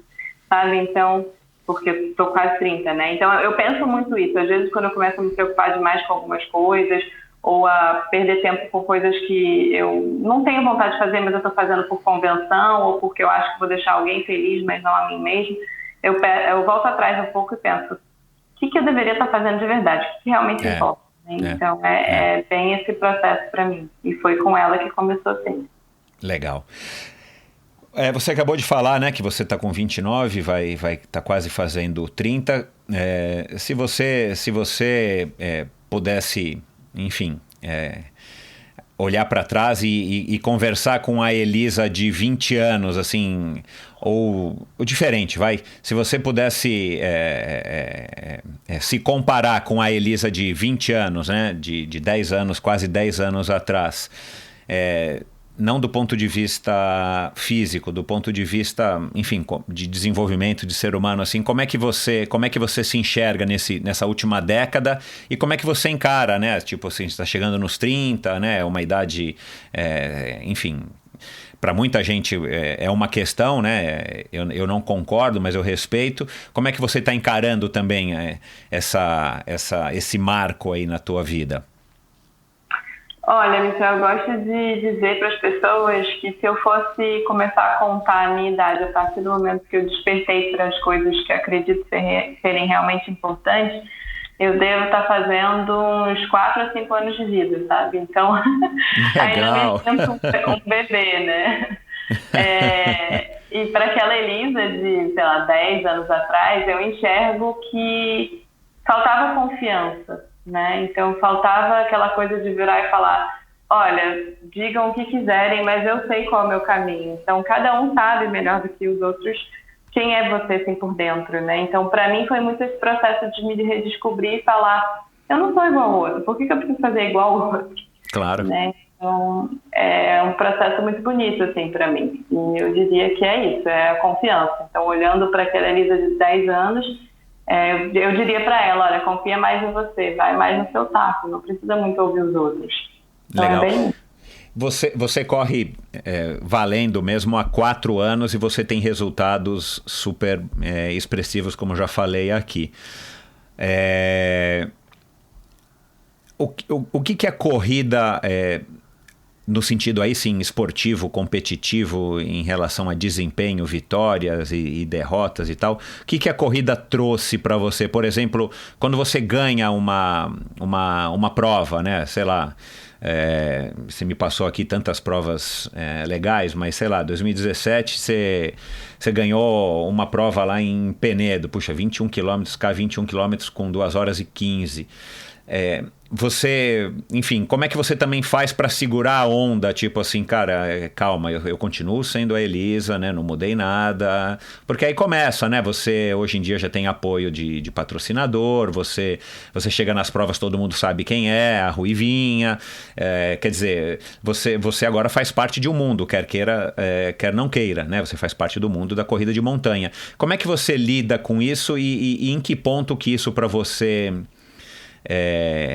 contribui ou não contribui, atrapalha, enfim, como é que você encara esse aspecto competitivo dentro do contexto da tua filosofia, de tudo isso que a gente está conversando agora? Então, para mim a competição ela é justamente um momento que eu consigo dar uma aterrada em tudo que eu estou fazendo, né? Porque já observou pela conversa até agora, eu sou bem de dar uma viajada, de dar uma filosofada, de pensar bastante sobre as coisas e meditar muito sobre os processos que eu estou passando. Então, a corrida em si, o ter esse contato, o poder estar no pódio, ver as pessoas que estão participando, observar a organização, isso tudo é um processo que me traz mais um pouco para a terra, né? Porque eu me sinto, às vezes, muito ETzinho, né? Eu viajo muito na maionese, eu gosto muito de pensar coisas que não são muito pensadas, eu leio livros que são muito lidos. Então, eu sinto que a competição em si, como ela é um pouco mais tensa, digamos assim, e ela puxa você mais pro aqui, pro agora, pro chão, né? Ela me dá uma equilibrada. Então, eu não sinto muita dificuldade de observar a Elisa ali que está correndo e tal, e sei que, bem ou mal, é como se algumas vezes eu tivesse que representar um papel, né? Porque a Elisa que tem o patrocínio, a Elisa que é a corredora da montanha, a Elisa que é, né? E que muitas vezes, se eu entrar nessa abertura que a gente está tendo aqui agora de falar desse jeito que eu falo com todo mundo, a galera, Elisa, fala sério, né? Então, não quero falar com você sobre isso. Então, realmente, a competição, ela me traz um pouco mais para esse momento aqui agora, uma coisa mais sólida, né? Então, não vejo nenhum problema com me puxar mais pro chão nesses momentos de competição, não. Legal. E você consegue, enfim, lidar bem tanto com as vitórias, né, que por enquanto têm sido mais preponderantes no teu currículo, mas também com os momentos ruins, onde você não se sente bem, enfim, quando o teu desempenho não corresponde ao que você espera. Sim, eu sinto que sim. Esse último ano foi um ano bem, assim, mais voltado para o negativo, no sentido de que fisicamente não estava me sentindo muito bem, passei por um processo de chikungunya e que eu achava que tinha me recuperado, mas não conseguia voltar a treinar, o corpo não respondia até há poucos meses, né? E agora é como se eu estivesse começando do zero, do momento de base, assim, fazendo treinos de 7, 8 quilômetros. Então foi um ano de bastante desafio, porque obviamente que chega um momento que você se acostuma com a sua performance física, né? Uhum. E aí você voltar para o zero é um desafio muito grande. Então, eu tiro o chapéu para todos os atletas que se lesionaram, ficaram tempos afastados e depois voltaram a treinar e focaram e conseguiram entregar novamente na performance anterior ou até muitas vezes melhor, né? E eu estou nesse processo. Eu sinto que é desafiador. Tem dias que eu sinceramente até penso, poxa, será que eu ainda estou para corrida de montanha? Será que a corrida de montanha ainda gosta de mim? Então a gente tem esses processos, né, de aprendizado. Passei por muito isso nos últimos meses e sinto que está me fazendo mais forte também, né? Então eu estou no momento de me dar bastante paciência. Estou classificada para o Mundial na Espanha em julho e o meu foco é esse, meu foco é chegar lá bem, né? Então eu sei que eu tenho ainda bastante tempo, né, para fazer esse processo de voltar para o ritmo de antes, mas o ano passado foi realmente um ano de muitos desafios. Uhum. Apesar de ter conseguido alguns resultados ótimos, né, principalmente no início do ano, bati meu próprio recorde do ano anterior da KTR Campus, e um pouco depois subi ao pódio do primeiro geral feminino no Corja, com um tempo que eu mesma fiquei meio estupefato, você vai, caraca, né? Tipo, 3 horas na frente da segunda colocada. Então, cara. Pois é. E foi quinta no geral, né? então, Exato. Então a chikungunya veio nesse momento, então você pode imaginar a minha decepção comigo mesma quando eu não conseguia nem treinar 3 quilômetros. Pois é. O que assim, claro, 4 anos não é muito, né? Pelo menos na minha perspectiva, já tenho 50 anos, mas para você para você, desculpa, mas você já tem uma boa experiência. O que você acredita que você tenha que faz com que você consiga ter esses desempenhos? Assim, qual que é o teu diferencial? Eu imagino que você não vai falar que seja a alimentação, ou você acha que tem a ver com a alimentação, mas de onde que vem essa tua condição física, essa tua vontade de correr e ter desempenhos dessa maneira, sendo que você encara a corrida desse jeito, né? Porque assim, uma coisa assim, eu já recebi aqui 1.595 campeões, cara, que o cara vive pra isso, o cara, né, cada um à sua maneira, mas assim, tem pessoas que passam por aqui no Endorfina que são assim 125% dedicadas a isso e fazem tudo para aquilo, né? Eu tô entendendo que você tem essa, né? E você está contando isso aqui para mim agora, que você tem esse enfoque mais, sei lá, holístico, sei lá como é que chama, né? Essa história da corrida para você. E como é que mesmo assim você consegue ter desempenhos tão bons? O que você acha que você tem?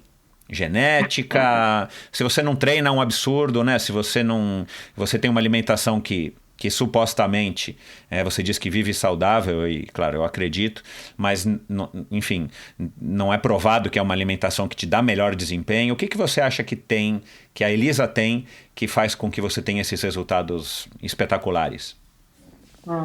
É uma pergunta bem legal. Eu sinto que sim, a alimentação ajuda. Eu não digo nem no desempenho em termos físicos, porque a alimentação frugívora, apesar de ter muito tabu em cima e muitas pessoas perguntarem, né, da proteína e do não sei o que, né, é uma alimentação que, se você fizer direito, te entrega o que você precisa, mas eu sinto que ela é melhor ainda na questão da recuperação muscular, que é muito importante. Legal. Mas eu nem diria isso, né, Michel? Acho que também genética, poxa, minha mãe correu, mas minha mãe era corredora amadora, assim, Na minha família a gente não tem nenhum atleta de ponta de nada, né? Então é bem assim, uma família que é ativa, mas eu não acho que isso seja mais significativo da minha trajetória, né? Eu sinto que, como um todo, a maior razão, talvez, de eu ter a performance que eu tenho, eu me considero muito minha amiga, né? E eu sinto que isso que é um processo que muitas pessoas precisariam se focar, né? Porque eu sinto que a gente se destrói, não é a pessoa de fora, não é a pressão que vem do externo, de você ser ou não ser atleta, correr ou não correr bem, é você mesmo, sabe? Então eu sinto que, para mim, o meu pulo do gato, a minha ferramenta, ou o que eu observo que talvez eu faça diferente é isso, eu sou muito minha amiga. Então, se em momentos eu estou passando por alguma barra, ou se alguma coisa não está dando certo, ou está dando certo, eu mesma me animo, eu mesma, né, me puxo para cima. Então, tenho essas artimanhas de ficar conversando comigo mesma, né? Então, eu sinto que não é tanto físico, a alimentação ajuda muito, né? Talvez a ajuda, o apoio de amigos, o apoio externo também ajuda, mas eu acho que toda essa coisa externa, né, o que vem de fora para dentro, não é a razão principal, seria mais esse de dentro para fora. Então eu me sinto muito minha amiga mesmo. Uhum. O que você deixa transparecer, e você falando isso aqui acho que reforça, é que, e já teve outros convidados que falaram isso, e aí eu fui aprendendo e tive que concordar, que é você fazer o que você gosta, e no teu caso é a corrida, é esse estilo de vida, né? Aliás, já a gente vai falar que você agora está cada vez mais imersa nesse universo, tá fazendo coaching e tudo mais, mas é você estar feliz com você mesma e por acaso, ou não, para você tem a ver com a corrida também. A corrida é esse instrumento que faz você enfim, se conectar com tudo que você busca para estar evoluindo. Então, acho que talvez seja muito mais o caso de você tá feliz, e como você acabou de falar, muito legal aqui, que você é amiga de você mesmo. Então, você tá de bem com você. E dessa maneira, talvez até se você fosse, sei lá, fazer crossfit, você seria campeã, porque você tá de bem com você mesma, né? Eu acredito muito nisso. Bacana, cara. Eu falei, essa tua maneira de encarar a corrida é muito legal. Agora, você se imagina, você já parou para pensar, por exemplo, tipo, não, daqui a 10 anos eu vou estar com 40, né, quase 40, e eu vou estar correndo, certeza. A corrida para mim é um negócio que não vai sair da minha cabeça. Porque aí também 90% das pessoas que eu converso aqui que são mais novas dizem que nunca vão parar, enfim, né? E a gente vê que a realidade nem sempre é assim. Tem muita gente que acaba parando por N razões, né, ao longo do caminho, ou muda de modalidade e tal. Você se enxerga, você já parou para pensar se você vai manter essa corrida por muito tempo, ou você vai vivendo a cada dia, a cada ano, a cada temporada, a cada prova, e você não parou ainda para pensar nisso? Olha, eu já tive momentos de dizer nunca mais na vida eu vou parar de correr. E já tive momentos também de estar bem triste e um dia pensar, não quero mais correr, né? Então eu já tive os momentos dos dois. Atualmente, com a minha cabeça de hoje, né, dia 6 de fevereiro, eu sinto que eu não tenho como parar de correr. Nem que eu corra 1-2 quilômetros para dizer, olha, dei uma respirada, consegui raciocinar, colocar tudo em ordem na cabeça. Né? Então, a minha opção, a minha vontade para o futuro é justo essa, não planejo parar de correr. Você já participou de N provas, né? Já foi pro Campeonato Mundial ano passado. Onde é que foi o Campeonato Mundial de Skyrunning? Em 2018 foi na Escócia. Né? Eu achei que fosse Suécia. Tá. Não, foi na Escócia. Bom, eu tenho um sonho de conhecer. Eu tenho um sonho de conhecer a Escócia, nossa. Bom, você já correu em vários lugares, principalmente aqui no Brasil, mas também em alguns lugares fora. Qual foi a prova assim mais memorável, a prova que você mais curtiu? E qual foi a que você menos curtiu? Ou qual foi a prova mais difícil, assim, no sentido de que você teve dificuldade para completar, para terminar ou para ganhar? Uhum. Então, a prova mais memorável, eu não digo nem em termos de performance, mas em termos de beleza, de estar ali, de ter que me beliscar para falar, caramba, eu tô aqui.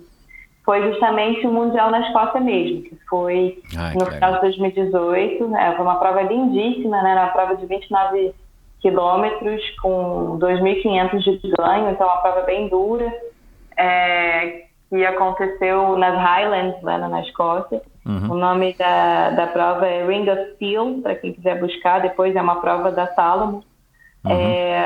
Muito linda, super indico. E a prova mais difícil para mim, por mais incrível que pareça, foi justamente após esse meu processo da chikungunya, que foi a Ultra dos Perdidos, no ano passado, que eu não queria ter ido fazer, assim, fisicamente eu não me sentia apta, eu não estava preparada, mas eu já tinha comprado a passagem, já tinha me inscrito na prova, e eu falei, cara, não tem como, eu vou fazer, né? A última etapa que eu preciso é a etapa também que foi o próprio Continental de Skyrunning, que aconteceu no Brasil em 2019, né?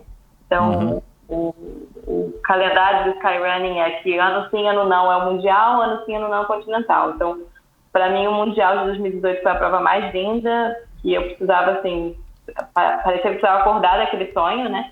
E ano passado, que foi o Continental, foi justamente aqui no Brasil. Incrivelmente pareça, foi o maior pesadelo para mim, né? Então, foi uma prova que, do início ao fim, eu me senti muito cansada. Eu comecei a prova, eu lembro que depois eu fui contando, né? Porque quando eu comecei a dar uma melhorada no ritmo, eu já conseguia contar quantas mulheres estavam à minha frente, mas eu comecei a prova em sétimo, oitavo, e fui até o topo dos perdidos em sétimo, oitavo, e na descida que eu consegui passar as mulheres e cheguei em terceiro, né? Então deu para segurar um pouco o resultado, mas eu estava num processo ainda de estar bem inflamado. Eu lembro até que uma semana depois que eu voltei, eu fiz um exame para ver como estava, o corpo ainda estava bem crítico, né, em termos de inflamação, apesar de não ter nenhuma indicação de não, para de correr, não, os médicos falavam, você pode treinar à vontade, mas era ainda aquele cansaço, né? Então, uma prova muito dura para mim. E engraçado porque no ano anterior, 2018, eu lembro de ter pensado da mesma prova. Puxa, todo mundo fala tanto da Ultra dos Perdidos, pelo menos 25 quilômetros é muito fácil. No ano seguinte foi aquela coisa que eu comecei a prova e falei, cara, de onde que eu tirei que isso daqui é fácil? Como é que você se vira nesses momentos de baixa energia, baixo astral, de baixo desempenho, ou de um obstáculo muito ferrado numa prova? Como é que você lida com o diabinho e com o anjinho, né, nos seus ombros ali? Vai, para, desiste, né? Não, vamos lá, isso aí. Como é que você resolve esse conflito interno? Como é que você conversa com a sua amiga Elisa? Olha, é sempre um processo de falar o que você vai sentir depois, né? Você está realmente pensando em desistir, que já me passou, né, obviamente, na cabeça. Algumas provas eu pensei, cara, não sei se isso aqui é para mim. Mas nesses momentos que isso acontece, eu penso, o que você vai sentir depois? Você vai largar, daqui 10 minutos sua respiração já voltou ao normal, você já está tranquila. O que você vai sentir dali depois de 10 minutos de ter desistido? Então, é muito uma coisa de pensar depois, né? E é isso que me empurra às vezes. Então, sai um pouco até da questão do holístico, é mais de pensar depois, qual vai ser o seu arrependimento físico de não ter feito isso. Né? Você não enfrentou ainda nenhuma prova onde você ou outros competidores, de repente, eventualmente correram algum tipo de risco maior, né? Sei lá, por conta de tempestade, sei lá... muito frio, por exemplo, essa prova aí do Ring of Steel, por exemplo, estava muito frio. Você ainda não, né? Tomara que você não passe, mas assim, você ainda não passou por um perrengão assim, tipo, será que eu vou morrer congelado aqui, ou sei lá, será que o vento vai me levar pelo barranco abaixo e tal? Então, que a Ring of Steel foi a de 29, mas também tinha outra prova, que era o VK, né? O quilômetro vertical. Para quem não conhece, o quilômetro vertical é basicamente uma prova muito curta que tem 1.000 de ganho. E lá na Escócia, a prova tinha 5 quilômetros com 1.000 de ganho. E foi muito interessante porque, como que funciona? A largada dessas provas não larga todo mundo junto, né? Larga cada hora um. E nessas provas, larga primeiro a pessoa que é mais lenta, né? Só que eu nunca tinha feito um VK. Então, eu não tinha histórico algum para eles poderem me colocar mais na frente, para largar antes, né? E eu também não sabia da artimanha de que você pode pedir para eles colocarem antes se você quiser, inverter a sua ordem de largada. E eu fiquei como sendo uma das últimas, né? Como eu não tinha histórico algum, eles tinham que me considerar como se eu fosse uma das melhores nesse tipo de prova. E é uma prova que você basicamente não corre, né? Você corre um pouco no início, depois é escalada, né? Mão no chão. Com a mão, é isso que eu ia falar, vai 4 apoios.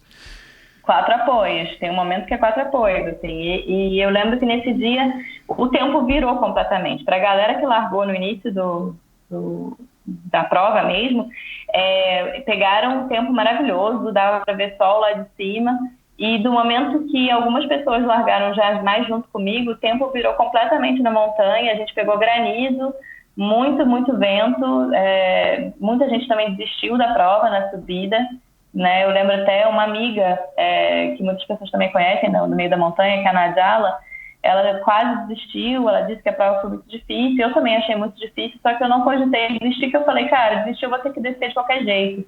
E o VK é uma prova que você disputa subindo. Aí você chegou lá em cima, bate o pininho, né, como se fosse um pórticozinho, tem um negocinho que você enfia o seu pininho para marcar seu tempo, e depois você tem que descer e a descida já não conta mais nada. Eu falei, eu vou ter que descer de qualquer forma, então vamos embora. Então foi muito dura a subida, muito frio, muito vento. Você fez logo depois do Mundial? Isso, foi no dia seguinte. Tá. E aí eu lembro que eu pensei, cara, que loucura essa prova. Eu nunca pensei que eu fosse passar tanto frio, né? Tava fazendo acho que -6 lá em cima, com muito vento. E lembro da descida, assim, eu descendo aos pouquinhos eu voltei a sentir minha mão, eu não sentia mais minha mão, eu lembro que os meus olhos ardiam muito, teve gente com princípio de congelamento, sabe, de frostbite também. Pois é, e aí foi interessante, porque eu nunca tinha passado por isso, foi um sofrimento, assim, que logo depois, cara, acho que eu me senti tão feliz, era justamente porque eu tinha passado por uma coisa muito difícil logo antes, né, na prova. Claro. Mas foi uma experiência que eu não digo que eu espero que todos passem, porque não é fácil, mas que você ter uma experiência dessa na corrida te dá uma vontade de correr mais e não reclamar dos dias que estão tão quentes aqui no Rio, por exemplo, porque o frio é bravo. Bom, dentro dessa tua vida, né, que é a tua rotina, eu imagino que tem alguns momentos ou, enfim, algum tipo de alimento ou algumas horas que você deseja dar uma sucumbida, ou que você fica tentada, ou que você tá, sei lá, cansada ou de saco cheio de comer. Aliás, eu queria que você citasse aqui o que você come aí num dia normal, né? Quais são os alimentos que você come, que você falou um pouco lá no Brabos, e eu achei muito, muito interessante. Como é que você lida também com esses momentos? Qual é o dia, ou qual é o momento, ou qual é o tipo de alimento que você fala assim, não, agora eu não vou sair aqui da minha dieta, mas eu vou comer tal coisa, que isso me dá prazer e não tá, enfim, você entende como se você estivesse burlando, né, que é o tal do cheat day em inglês, né, que muita gente tem usado, né, tipo, usa um dia da semana para você avacalhar e depois os outros dias você volta. Eu não sou muito partidário desse tipo de filosofia, mas você tem alguma coisa assim parecida? Ou quais são os alimentos que você come meio forçada? Enfim, porque você não gosta, ou porque sei lá o quê? Ou conta um pouquinho dessas tuas dificuldades aí do dia a dia com relação à alimentação. Então, para mim a alimentação é sempre muita quantidade, né? Fruta, folha, mas sempre muita quantidade. E aí eu também não gosto muito desse termo de cheat day, né, de você, o dia do lixo, no caso do português, né, que muita gente usa. Eu não concordo muito, eu acho que se a gente entrar muito para isso, então para que a gente faz certinho nos outros dias, né? Tem gente que fala, mas aí você precisa ter um caminho do meio. Eu falo, cara, em termos de alimentação, não adianta você comer super bem alguns dias e outros dias bacalhar, porque não é porque você comeu 5 dias bem e um dia você vai comer mal que vai valer mais que você comeu bem. Não, vai valer o que você abacalhou também. Claro. Né? Então eu sou um pouco contra isso. Mas os momentos que eu saio um pouco da alimentação mais fruta e folha são os meus momentos que eu faço uso da ervilha fresca, né? E que eu sinto que até em épocas que eu estou treinando mais ou que eu estou querendo ganhar um pouco mais de massa, eu acabo recorrendo a leguminosas, que não são a base da alimentação frugívora, né? Porque na alimentação frugívora as leguminosas não são consideradas, mas é o meu momento mais crudívoro, né? Porque o crudivorismo é um pouco mais amplo que o frugivorismo. Então, seria para mim esse momento de pisar um pouco na jaca, digamos. Mas no dia a dia, eu costumo muito fazer jejum, né? Na parte da manhã é raro eu comer alguma coisa, a não sei quando eu estou quebrando jejum mais longo, de 30 e poucas horas, 40 horas, eu acabo comendo de manhã. Mas é comum a minha primeira refeição ser por volta de 1h da tarde, 2h da tarde. E muita quantidade de fruta, né? Podendo variar entre 2, 3 ou 4 quilos de fruta numa refeição. E faço sempre 2 refeições grandes. Então, é normal uma delas ser basicamente só fruta. Então, digamos, 3, 4 quilos de banana, ou uns 4 quilos de mamão, 5 quilos de mamão, que são as minhas frutas favoritas, né? Mamão e banana. São as mais fáceis de conseguir maduras aqui também. Mas quando tem fruta de época, né? Digamos, daqui a pouco já começa a época do caqui. Aí, cara, uma refeição tem uns 20, 30 caquis. Tudo tem que ser orgânico, Elisa? Não faço uso só de orgânicos, até porque haja bolso no Brasil que aguente, né? Exato. A gente comer isso tudo orgânico. Então, o que eu prezo mais é escolher a fruta da época, porque é a fruta que vai estar mais natural, menos defensivos, menos agrotóxicos. E também fazer uso, sempre que possível, de folhas orgânicas, mas quando não orgânicas, as folhas que você olha que estão mais furadinhas, que você sabe que algum bichinho pegou, porque também não tem tanto agrotóxico. Né? Então, é esse o meu foco. E muita gente fala, poxa, então o que adianta, né, você ser frugívora se você não consome agrotóxico?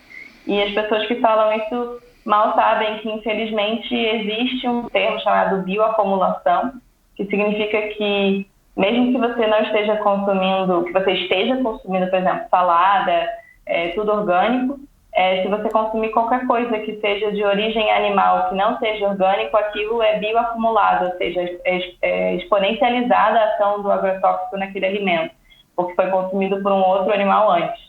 Né? Não sabia.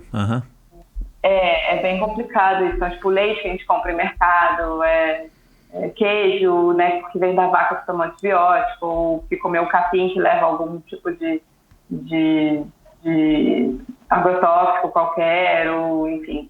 Então é bem complicado isso, assim, eu sinto que, infelizmente, a gente morando assim na cidade grande, eu morando no Rio, quem mora na cidade grande também não tem muito acesso a poder ter sua própria horta, digamos, já é um pouco mais complicado, mas eu ainda acredito que o frugivorismo é muito mais saudável do que alguns outros tipos de alimentação. Não digo que é para todo mundo, porque obviamente são processos de adaptação de anos, às vezes, mas é uma alimentação que traz muitos benefícios, sim.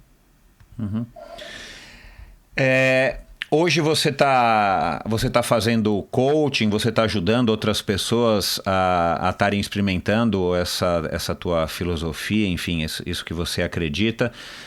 Esse é o teu trabalho hoje? Como é que você está se virando para bancar e, enfim, para se sustentar? Atualmente eu estou num processo de me desvincular das aulas de inglês, né, que eu fiquei dando aula de inglês por muito tempo. Eu trabalhei muito tempo em consulado britânico, em ambiente mais burocrático, né, e também trabalhei em ONGs, etc. Bem, digamos, né, eu gostava do trabalho, mas as horas eram muito extensivas e eu ficava muito cansada, eu não me dedicava a mim, então resolvi começar a dar aula de inglês, que hoje em dia já estou me desvinculando.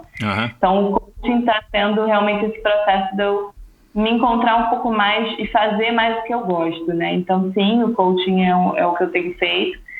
Tenho assessorado pessoas que estão nessa busca de mudar um pouco a alimentação, não necessariamente ir para o frugivorismo, mas aderir a uma alimentação mais natural, mais voltada para o que é o natural do ser humano, né? E um estilo de vida higienista, que muitas pessoas perguntam, então, o que é o higienismo? Né? Se você é uma coaching higienista, o que é isso? O higienismo, ele é uma ciência, né? São filosofias também, que, embasada em muitas pesquisas, delimita o que a gente deveria sempre tentar fazer para se manter saudável, né? E no frugivorismo existe o que a gente chama de os 7 médicos da natureza, né? Que é o sol, ar fresco, exercício, né? Sono, principalmente. Muita gente não liga muito para sono, dorme mal, dorme pouco, né? Água, comida e essa coisa da mente toda, que a gente conversou bastante hoje, né? Essa coisa de você também trabalhar a meditação, a mente. Então, o coach higienista, ele alia a alimentação, que é isso tudo que a gente preza por mais natural do ser humano, né? E o uso desses artefatos da natureza, né? Que é você sempre estar exposto ao sol, sempre buscar ar fresco, manter o exercício, que aí entra a corrida de montanha no meu caso, dormir bem, que ainda é uma coisa que eu mesma preciso trabalhar muito em mim, né? Sinto até que morando em cidade a gente acaba dormindo muito tarde às vezes. Então, o coach tem sido, sim, um processo meu de me encaminhar mais para trabalhar com isso. Ainda não é de onde sai o meu maior sustento, mas é o meu objetivo. E também estou fazendo alguns cursos, né, para me tornar terapeuta. Então, vamos ver, trilhando esse caminho novamente. Legal. Um processo de mudança e de adaptação para que você possa, enfim, viver cada vez mais de acordo com o que você acredita, né? Exatamente. Você disse que precisa trabalhar melhor a questão do sono. Eu já estava imaginando que você era daquelas que dormia, sei lá, 12 horas, 10 horas seguidas, até por conta da própria corrida, embora você não seja a que mais treine, né? Mas você tem o quê? Dificuldade para dormir ou você não dorme o que você gostaria de dormir? Não, eu sinto que eu durmo muito tarde. Eu até durmo o que eu gostaria de dormir. Assim, eu acredito que, para mim, uma média de 7 a 8 horas já está de bom tamanho. Às vezes eu durmo 6 horas e durmo 6 horas muito bem e estou bem, sabe? Mas é aquela questão de horário, Michel, porque eu acho muito complicado, né? Como hoje em dia a gente dorme muito tarde. Essa coisa de dormir tarde não é o mesmo sono. Você dormir após 10 horas da noite não é o mesmo sono de você dormir antes de 10 horas da noite, né? Então, até os próprios estágios do sono REM, a recuperação muscular não é a mesma. Então, é uma coisa que eu sei que eu noto que quando eu vou para cidades mais calmas, que eu passo um tempo mais no interior, dá uma regulada. Mas eu volto para o Rio, é impressionante como desregula. Então, assim, às vezes não é nem você tentando fazer nada, assim, você não está saindo da sua rotina de sempre, mas eu não sei se é a agitação de cidade, se é a luz, né, dos prédios, eu não sei o que é, mas atrapalha sempre o meu sono. Você provavelmente não ouviu, mas eu tenho um episódio muito legal. Outro dia alguém no Instagram me perguntou qual que era o episódio, porque eu já tinha ouvido falar e tinha esquecido o nome do convidado. Luciano Rotella, especialista em sono e em treinamento, em condicionamento físico e tal. Atendeu aí diversos atletas olímpicos e tal. Depois houve um episódio bem legal, para quem não ouviu aí também tá aí no carro, no trânsito, em casa, na academia, treinando, ouvindo o episódio aqui agora com a Elisa. Vai lá e ouça. Eu não vou me recordar agora o número do episódio, mas foi com o Luciano Rotella, se eu também não me engano, foi no meio do ano passado. É muito legal, vale a pena ouvir, porque ele dá dicas interessantíssimas e, de fato, o sono cara, é fundamental, né? Assim, tanto quanto a alimentação, tanto quanto o descanso, tanto quanto a atividade física, o sono tem sido negligenciado aí faz anos pelas civilizações ditas modernas e principalmente a gente que vive nos grandes centros, né? As pessoas têm dormido cada vez menos e isso tem afetado e custado muito caro aí aos cofres públicos e afetado a saúde das pessoas. Mas vamos lá. E só para terminar aí, uma curiosidade que eu ouvi você falando com o pessoal do Brabus, você bebe pouquíssima água porque a água que a água que teu corpo precisa já vem das frutas e verduras porque tem muita água, é isso? Exatamente. Eu como muita fruta, né? E a fruta quase sempre, mais da metade dela é água. Então... se eu resolver beber água, eu acabo fazendo xixi umas 20 vezes por dia, então... bem isso mesmo. E mesmo morando no Rio de Janeiro, fazendo um treino longo, você não sente necessidade, você não sente sede ou você acaba controlando e isso, de alguma maneira, você acredita que te traz algum benefício? Porque, cara, a fome dá até para entender, né? E já é comprovado, você consegue passar mais dias passando fome do que passando sede, né? A sede mata, né? A fome demora muito mais para matar. Como é que você lida com isso? Porque isso que me chamou a atenção quando eu ouvi você falando, que, cara, assim, eu vivo constantemente com sede, vivo bebendo constantemente,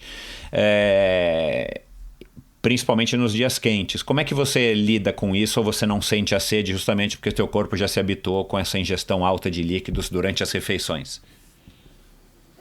tem um pouco disso, né, de ter essa questão dos líquidos já virem das próprias frutas, mas eu sinto que também essa comparação, às vezes, né, tem amigas minhas que falam, poxa, Elisa, mas eu morro de sede na corrida, como é que você não tem sede? Pois é. E aí é mais uma comparação, porque eu realmente não sinto, é mais uma comparação do que a gente consome no dia a dia. O que acontece?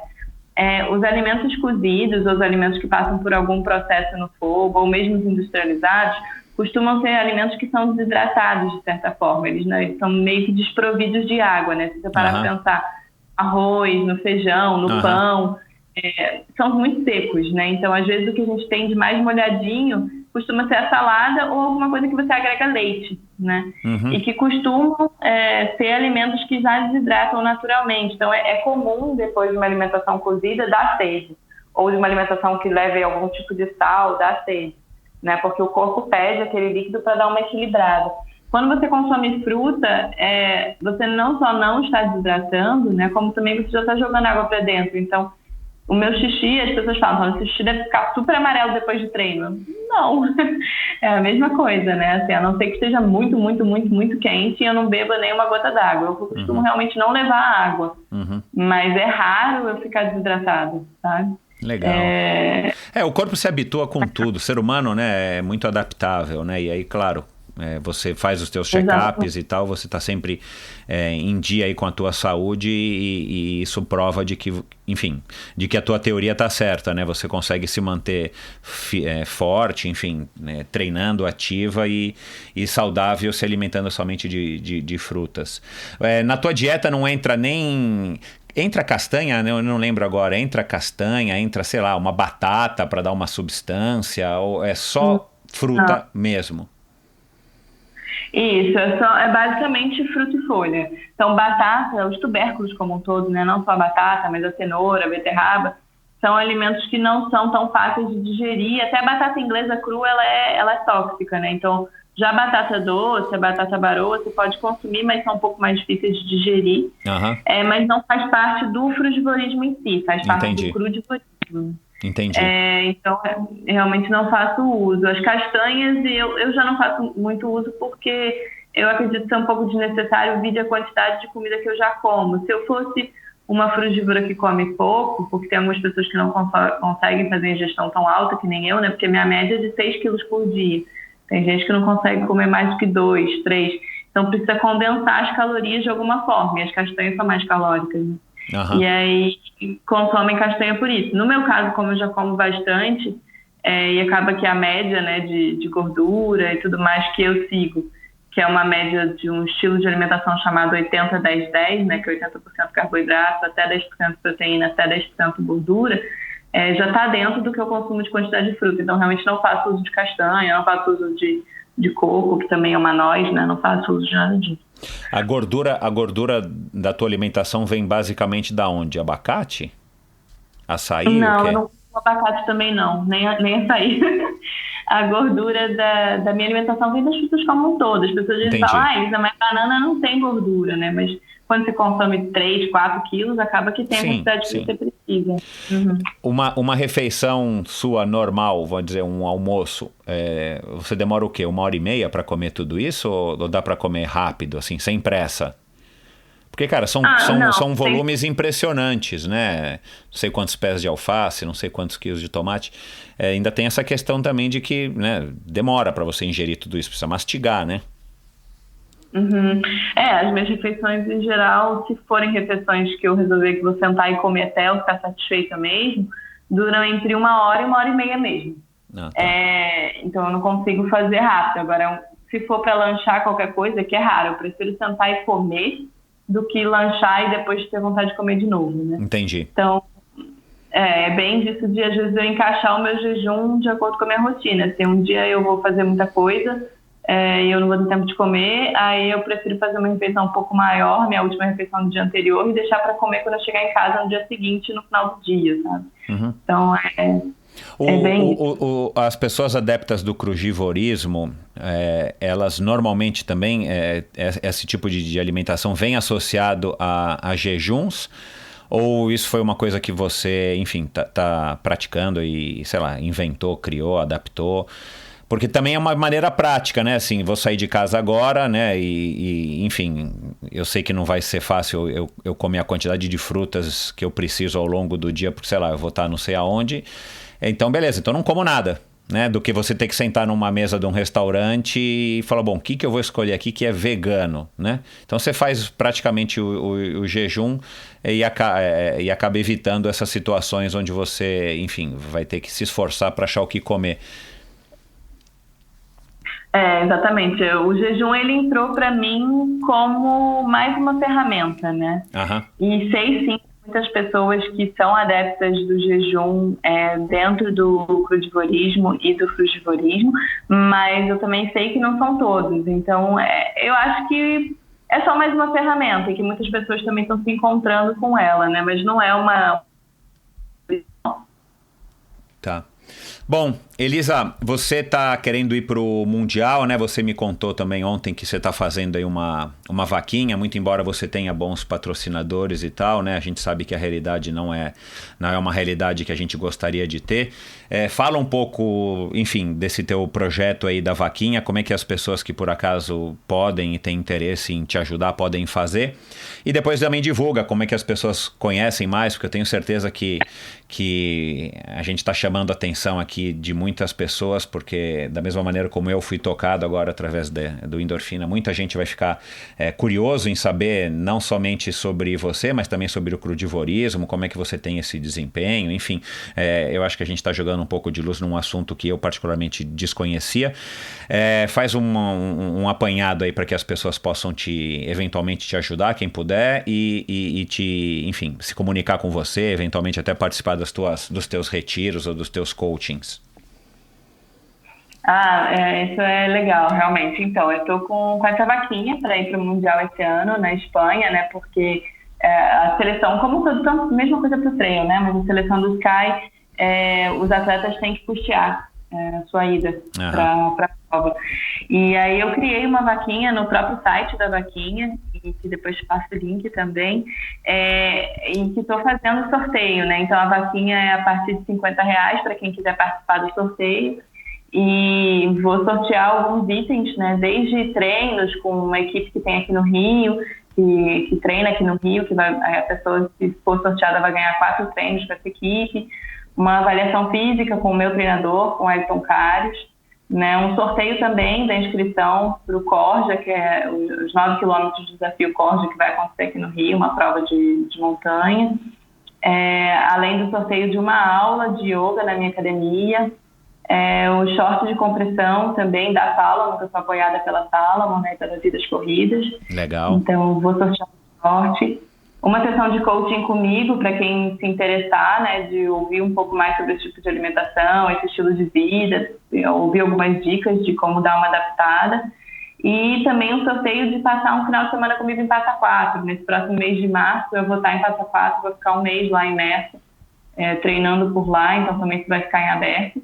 Essa é a vaquinha, né? Então vai estar em aberto para quem puder ajudar, esse sorteio vai acontecer, mas se também tiverem interesse em só entrar em contato comigo com relação ao coach, né, higienista, ou do frugivorismo ou crudivorismo, já funciona no outro formato, pode ser online ou pode ser físico, e aí é mais fácil a pessoa entrar em contato comigo pelo Instagram mesmo, a gente pode fazer o pacote ou, enfim, isso é conversado, porque tem pessoas que já me pediram para fazer imersão na casa delas, então eu iria para a casa delas e fazer o processo por lá.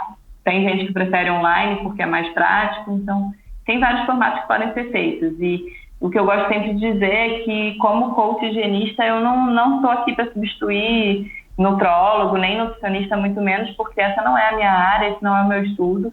Tá. Né? O meu viés é muito mais de apoiar a pessoa num processo, porque muitas vezes no nutricionista ou no nutrólogo você vai e pega o prático, né? O que você vai seguir, qual que é o tipo de alimentação, mas o dia a dia de te dar um apoio mais emocional, um apoio de te dar dicas do que fazer ou do que não fazer para passar por algum tipo de dificuldade, isso já entra mais no viés do coach. E aí é para isso que tô aqui. Então, quem tiver interesse de entender um pouco mais, vai ser um prazer, com certeza. Legal. Duas coisas aqui. Só diz aí pra gente, tem um prazo, né? A vaquinha, eu vou colocar o link no post do episódio de hoje. O teu Instagram, só para que as pessoas já estejam ligadas, não é Elisa Lamego, né? Eli Lamego, é isso? Isso, Eli Lamego. Eli Lamego. Que... Legal, vou colocar também os links no post do episódio de hoje, né, do endorfinabr.com. Até quando que as pessoas... Esse episódio está indo ao ar no finalzinho de fevereiro, né? A gente está gravando hoje no dia 6 e vai ao ar daqui a 1-2 semanas. As pessoas podem fazer a contribuição até quando? Até o dia 11 de março da vaquinha, então para poder participar do sorteio, né? Quem quiser só apoiar... vai ficar até mais pra frente, mas o sorteio vai ser até dia 11 de março. Legal. Então, olha aí, pessoal, se você consegue contribuir, qual que é o mínimo mesmo, Elisa? 40? 50? 50. 50 reais não é nada, vamos lá, vamos ajudar a Elisa aí pra Espanha, lá representar o Brasil no Mundial. Agora, uma dúvida aí com relação ao teu coaching. Eu acredito que pouquíssimos ou talvez ainda nenhuma pessoa que esteja ouvindo seja crudívoro ou esteja com vontade de se tornar um crudívoro. Mas mesmo assim ele pode participar do teu coaching justamente por isso que você falou, né? Você não vai, enfim, você não vai nem dar uma dieta para as pessoas, um novo tipo de alimentação, não vai deixar isso com um nutricionista, com um nutrólogo, mas o que faz com que a pessoa vá te procurar? Além, claro, de querer te conhecer e tudo mais, mas qual que é o apelo desses teus coaches, das vivências que você faz? É um apelo que deixa de ser só físico, né? Eu sinto que muitas pessoas falam, olha, Eli, eu não quero ir pro cru, não é a minha vontade, mas eu sinto que eu preciso equilibrar um pouco mais a alimentação, mas também algumas práticas minhas diárias, né? Porque a gente também conversa sobre essas limpezas, algumas das que eu faço, quem tiver interesse pode ser falado sobre isso. Também, às vezes, organizo retiros para mais de uma pessoa. Tem amigos que já me convidaram para fazer retiros com mais de uma pessoa. Então, fica em aberto, né? Para quem tiver o interesse de realmente voltar um pouco mais para dentro, observar padrões de alimentação, readaptar, sair de algumas, talvez algumas práticas mais nocivas para práticas um pouco mais naturais, né? Mas não necessariamente voltado para ficar no crudivorismo ou para se adaptar ao crudivorismo, não. Legal, porque aí é uma maneira, enfim, da pessoa ser apresentada ao que você acredita, né, de ter esse contato com você e eventualmente aí sim ela vai decidir se vai querer evoluir ou não, seguir esse caminho ou não. Legal, acho que é uma oportunidade bacana de quem tem interesse, de quem está querendo voltar também, enfim, na minha opinião, né, dar um passo para trás e sair um pouco dessa correria, não só do dia a dia, mas a correria, enfim, esse estresse, essa coisa que você falou muito bem aí agora no meio do nosso bate-papo, que a corrida acaba também te sugando para isso, né? Tipo, tem que sempre correr mais, tem que sempre correr mais rápido, tem que fazer selfie, tem que...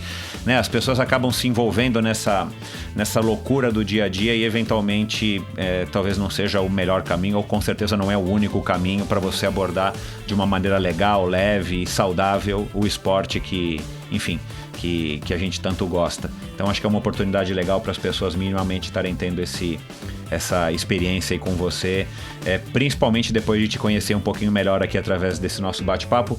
Elisa, muito obrigado, parabéns aí por toda essa tua, enfim, essa tua filosofia de vida, eu realmente admiro, eu acho que é um caminho super interessante para as pessoas, né, enfim, como eu acabei de falar aqui, darem uma desacelerada, eu acho que é isso que a gente está precisando nesse mundo e você está fazendo essa tua missão aí de vida e eu acho que é muito legal poder contar essa história para todo mundo. Parabéns. Muito obrigada, Michel, foi uma honra. Obrigada mesmo, obrigada a todo mundo que ouviu. Legal, e boa sorte aí nos teus treinos, boa sorte no Mundial.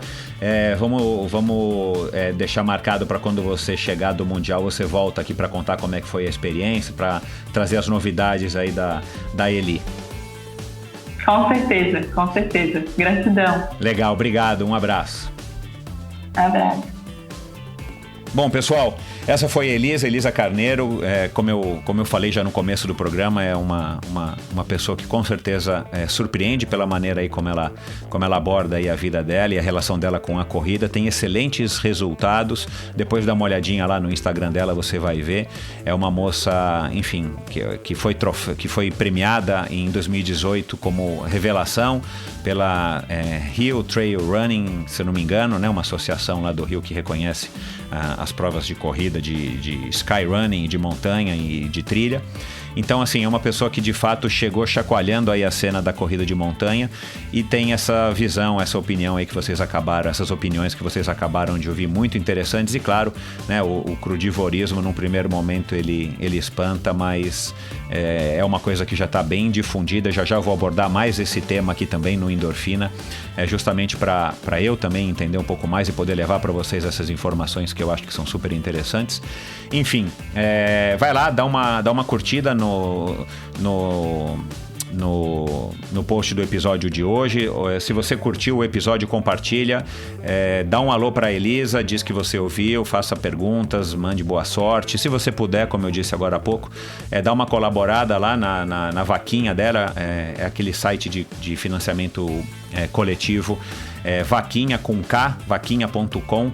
Eu não sei se tem BR, mas eu vou colocar os links no post do episódio de hoje. E é isso, pessoal. Obrigado pela audiência, obrigado por estar ouvindo e compartilhando e seguindo o Endorfina. Se você ainda não apoiou, aí agora vou fazer uma coceira na minha própria ferida. Se você ainda não apoiou o Endorfina e acha que esse trabalho aqui está contribuindo para você de alguma maneira e você tem condições e você gostaria de me ajudar financeiramente, a partir de R$10 por mês você consegue. Eu estou na plataforma apoia-se.com. Você também acha os links no post do episódio de hoje aqui no Instagram, no Spotify, no próprio Apple Podcasts. É só você ir no meu site, tem lá um símbolo do Apoia-se, um logo do Apoia-se. À direita no topo do site, você clica lá e vai direto para a página e você vê como é que você faz para apoiar. E se você resolver apoiar aí com R$30 ou com R$40 por mês, você ainda ganha um presente do Endorfina, ou uma camisa de corrida ou uma camisa de ciclismo, oferecimento da On Running do Brasil, oferecimento da Join, do meu amigo Sarran. Enfim, muito obrigado pela audiência. Na semana que vem um outro episódio sensacional do Endorfina. E é isso, pessoal, bons treinos e até lá.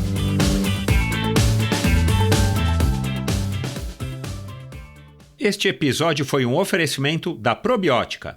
Faz alguns meses eu fui chamado por alguns amigos para fazer um treino de 250 km entre São Paulo e Paraty. Eu não estou treinando quase nunca mais do que 100 km, mas aceitei o desafio, principalmente pela companhia e para eu me motivar e ter um objetivo aí no final do ano para estar treinando um pouquinho mais. Então me propus a fazer alguns treinos-chave até lá e chegar no treino minimamente treinado para poder concluir aí com orgulho. Bom, por N razões eu não consegui cumprir nenhum dos treinos-chave que eu havia proposto fazer, então confiei na minha base e na suplementação aí da probiótica. Fiz a primeira metade do treino comendo aí alguns sanduichinhos que a gente levou na van e principalmente o Carbap Gel de banana e de morango silvestre, que são os sabores aí que eu mais curto.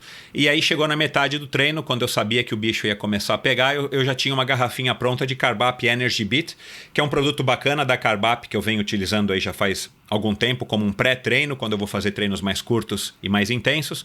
Mas dessa vez eu coloquei estrategicamente a garrafinha para que eu tomasse quando eu ainda estava para fazer a parte mais difícil do treino, que é a parte da serra. O legal do Carbap Energy Beat, além dele ser um sabor que eu particularmente adoro, de beterraba com laranja, ele tem taurina, cafeína e palatinose. Ele é praticamente um energy drink que você prepara e você toma a hora que você precisar, bem gelado no meio do treino. Ele caiu aí como uma luva para mim. E quando chegou no treino de serra, até que eu fui bem. Dei até um pouquinho de trabalho aí para a molecada mais nova do que eu. Subi bem o primeiro trecho de serra. E aí depois, quando já estava bem quente ali perto da cidade de Cunha, quando ainda havia aí alguns quilômetros de bastante subida para cumprir, eu acabei utilizando, me programei para utilizar as gomas da Carbap, que também é um produto muito legal, produto mais recente aí da Carbap, que são aquelas balinhas de carboidrato que você acaba consumindo de uma maneira, além de dar mais prazer e de variar do gel ou dos suplementos líquidos, você consome quantas balinhas você quiser, na proporção que você quiser. As balinhas de sabor cereja são espetaculares e aí você consome quando der, elas não colam, eu deixei elas abertas no bolso da minha camisa de ciclismo, elas não colam, elas não derretem, então elas se tornam práticas principalmente quando o calor já tá forte e você já está bastante suado, então elas funcionam muito bem. Então a cada topo de subida eu comia uma ou duas, tomava um gole d'água e descia mastigando e encarava a próxima subida. Eu acabei não conseguindo fazer os 250 quilômetros, o que me deixou um pouco desapontado, mas não era para menos. Mas eu fiz 205, 208 quilômetros, cheguei na van, tomei uma dose que eu também já tinha deixado preparada do Carbap 4.1, que aí já é um grande conhecido e um velho aliado meu aí nos treinos, principalmente ultimamente, que eu tenho tentado me esforçar um pouquinho mais. E aí quando chegou no final do pedal, todo mundo fez os 250 quilômetros, eu já estava tomando aí uma garrafinha com bastante gelo de whey, de chocolate com menta, que é o sabor também que eu mais curto. E claro, foi um treino muito bacana, a companhia muito legal, e o mais interessante, eu não fiquei quebrado, eu fiquei cansado, mas eu não fiquei dolorido, eu não fiquei morto, eu não fiquei arrebentado.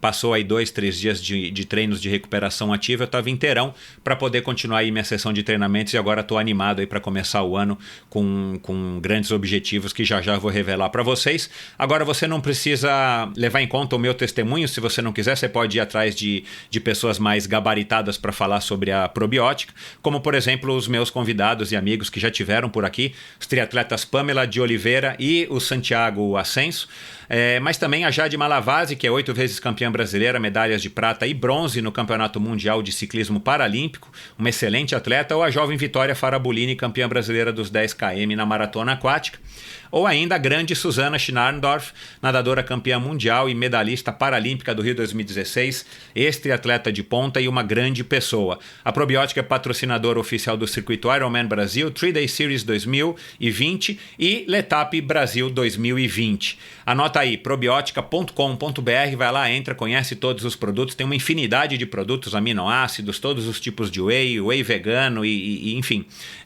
uma quantidade enorme de produtos, além desses produtos da série Carbap, que eu mencionei aqui, inclusive a goma de Carbap. E você também pode comprar todos os produtos da Probiótica no site da Quality Nutrition, que é qualitynutrition.com.br, ou nas 3 lojas físicas do Kim aqui em São Paulo. Dá uma passadinha lá que você vai se surpreender com a quantidade, a variedade, o atendimento e o preço. Obrigado por ouvir esse episódio do Endorfina. Acesse o endorfinabr.com, vá no post do episódio de hoje para conhecer um pouco mais sobre o meu convidado e alguns assuntos abordados em nossa conversa. Lá você ainda encontra todos os episódios do Endorfina e uma galeria de fotos da história do triatlon brasileiro. Se você curtiu, colabore assinando o Endorfina na iTunes Store ou Spotify e compartilhando com seus amigos. Lembre-se de enviar suas sugestões, críticas e comentários através do perfil EndorfinaBR no Instagram ou através do Endorfina com Michel Bogli no Facebook. Um abraço e até a semana que vem.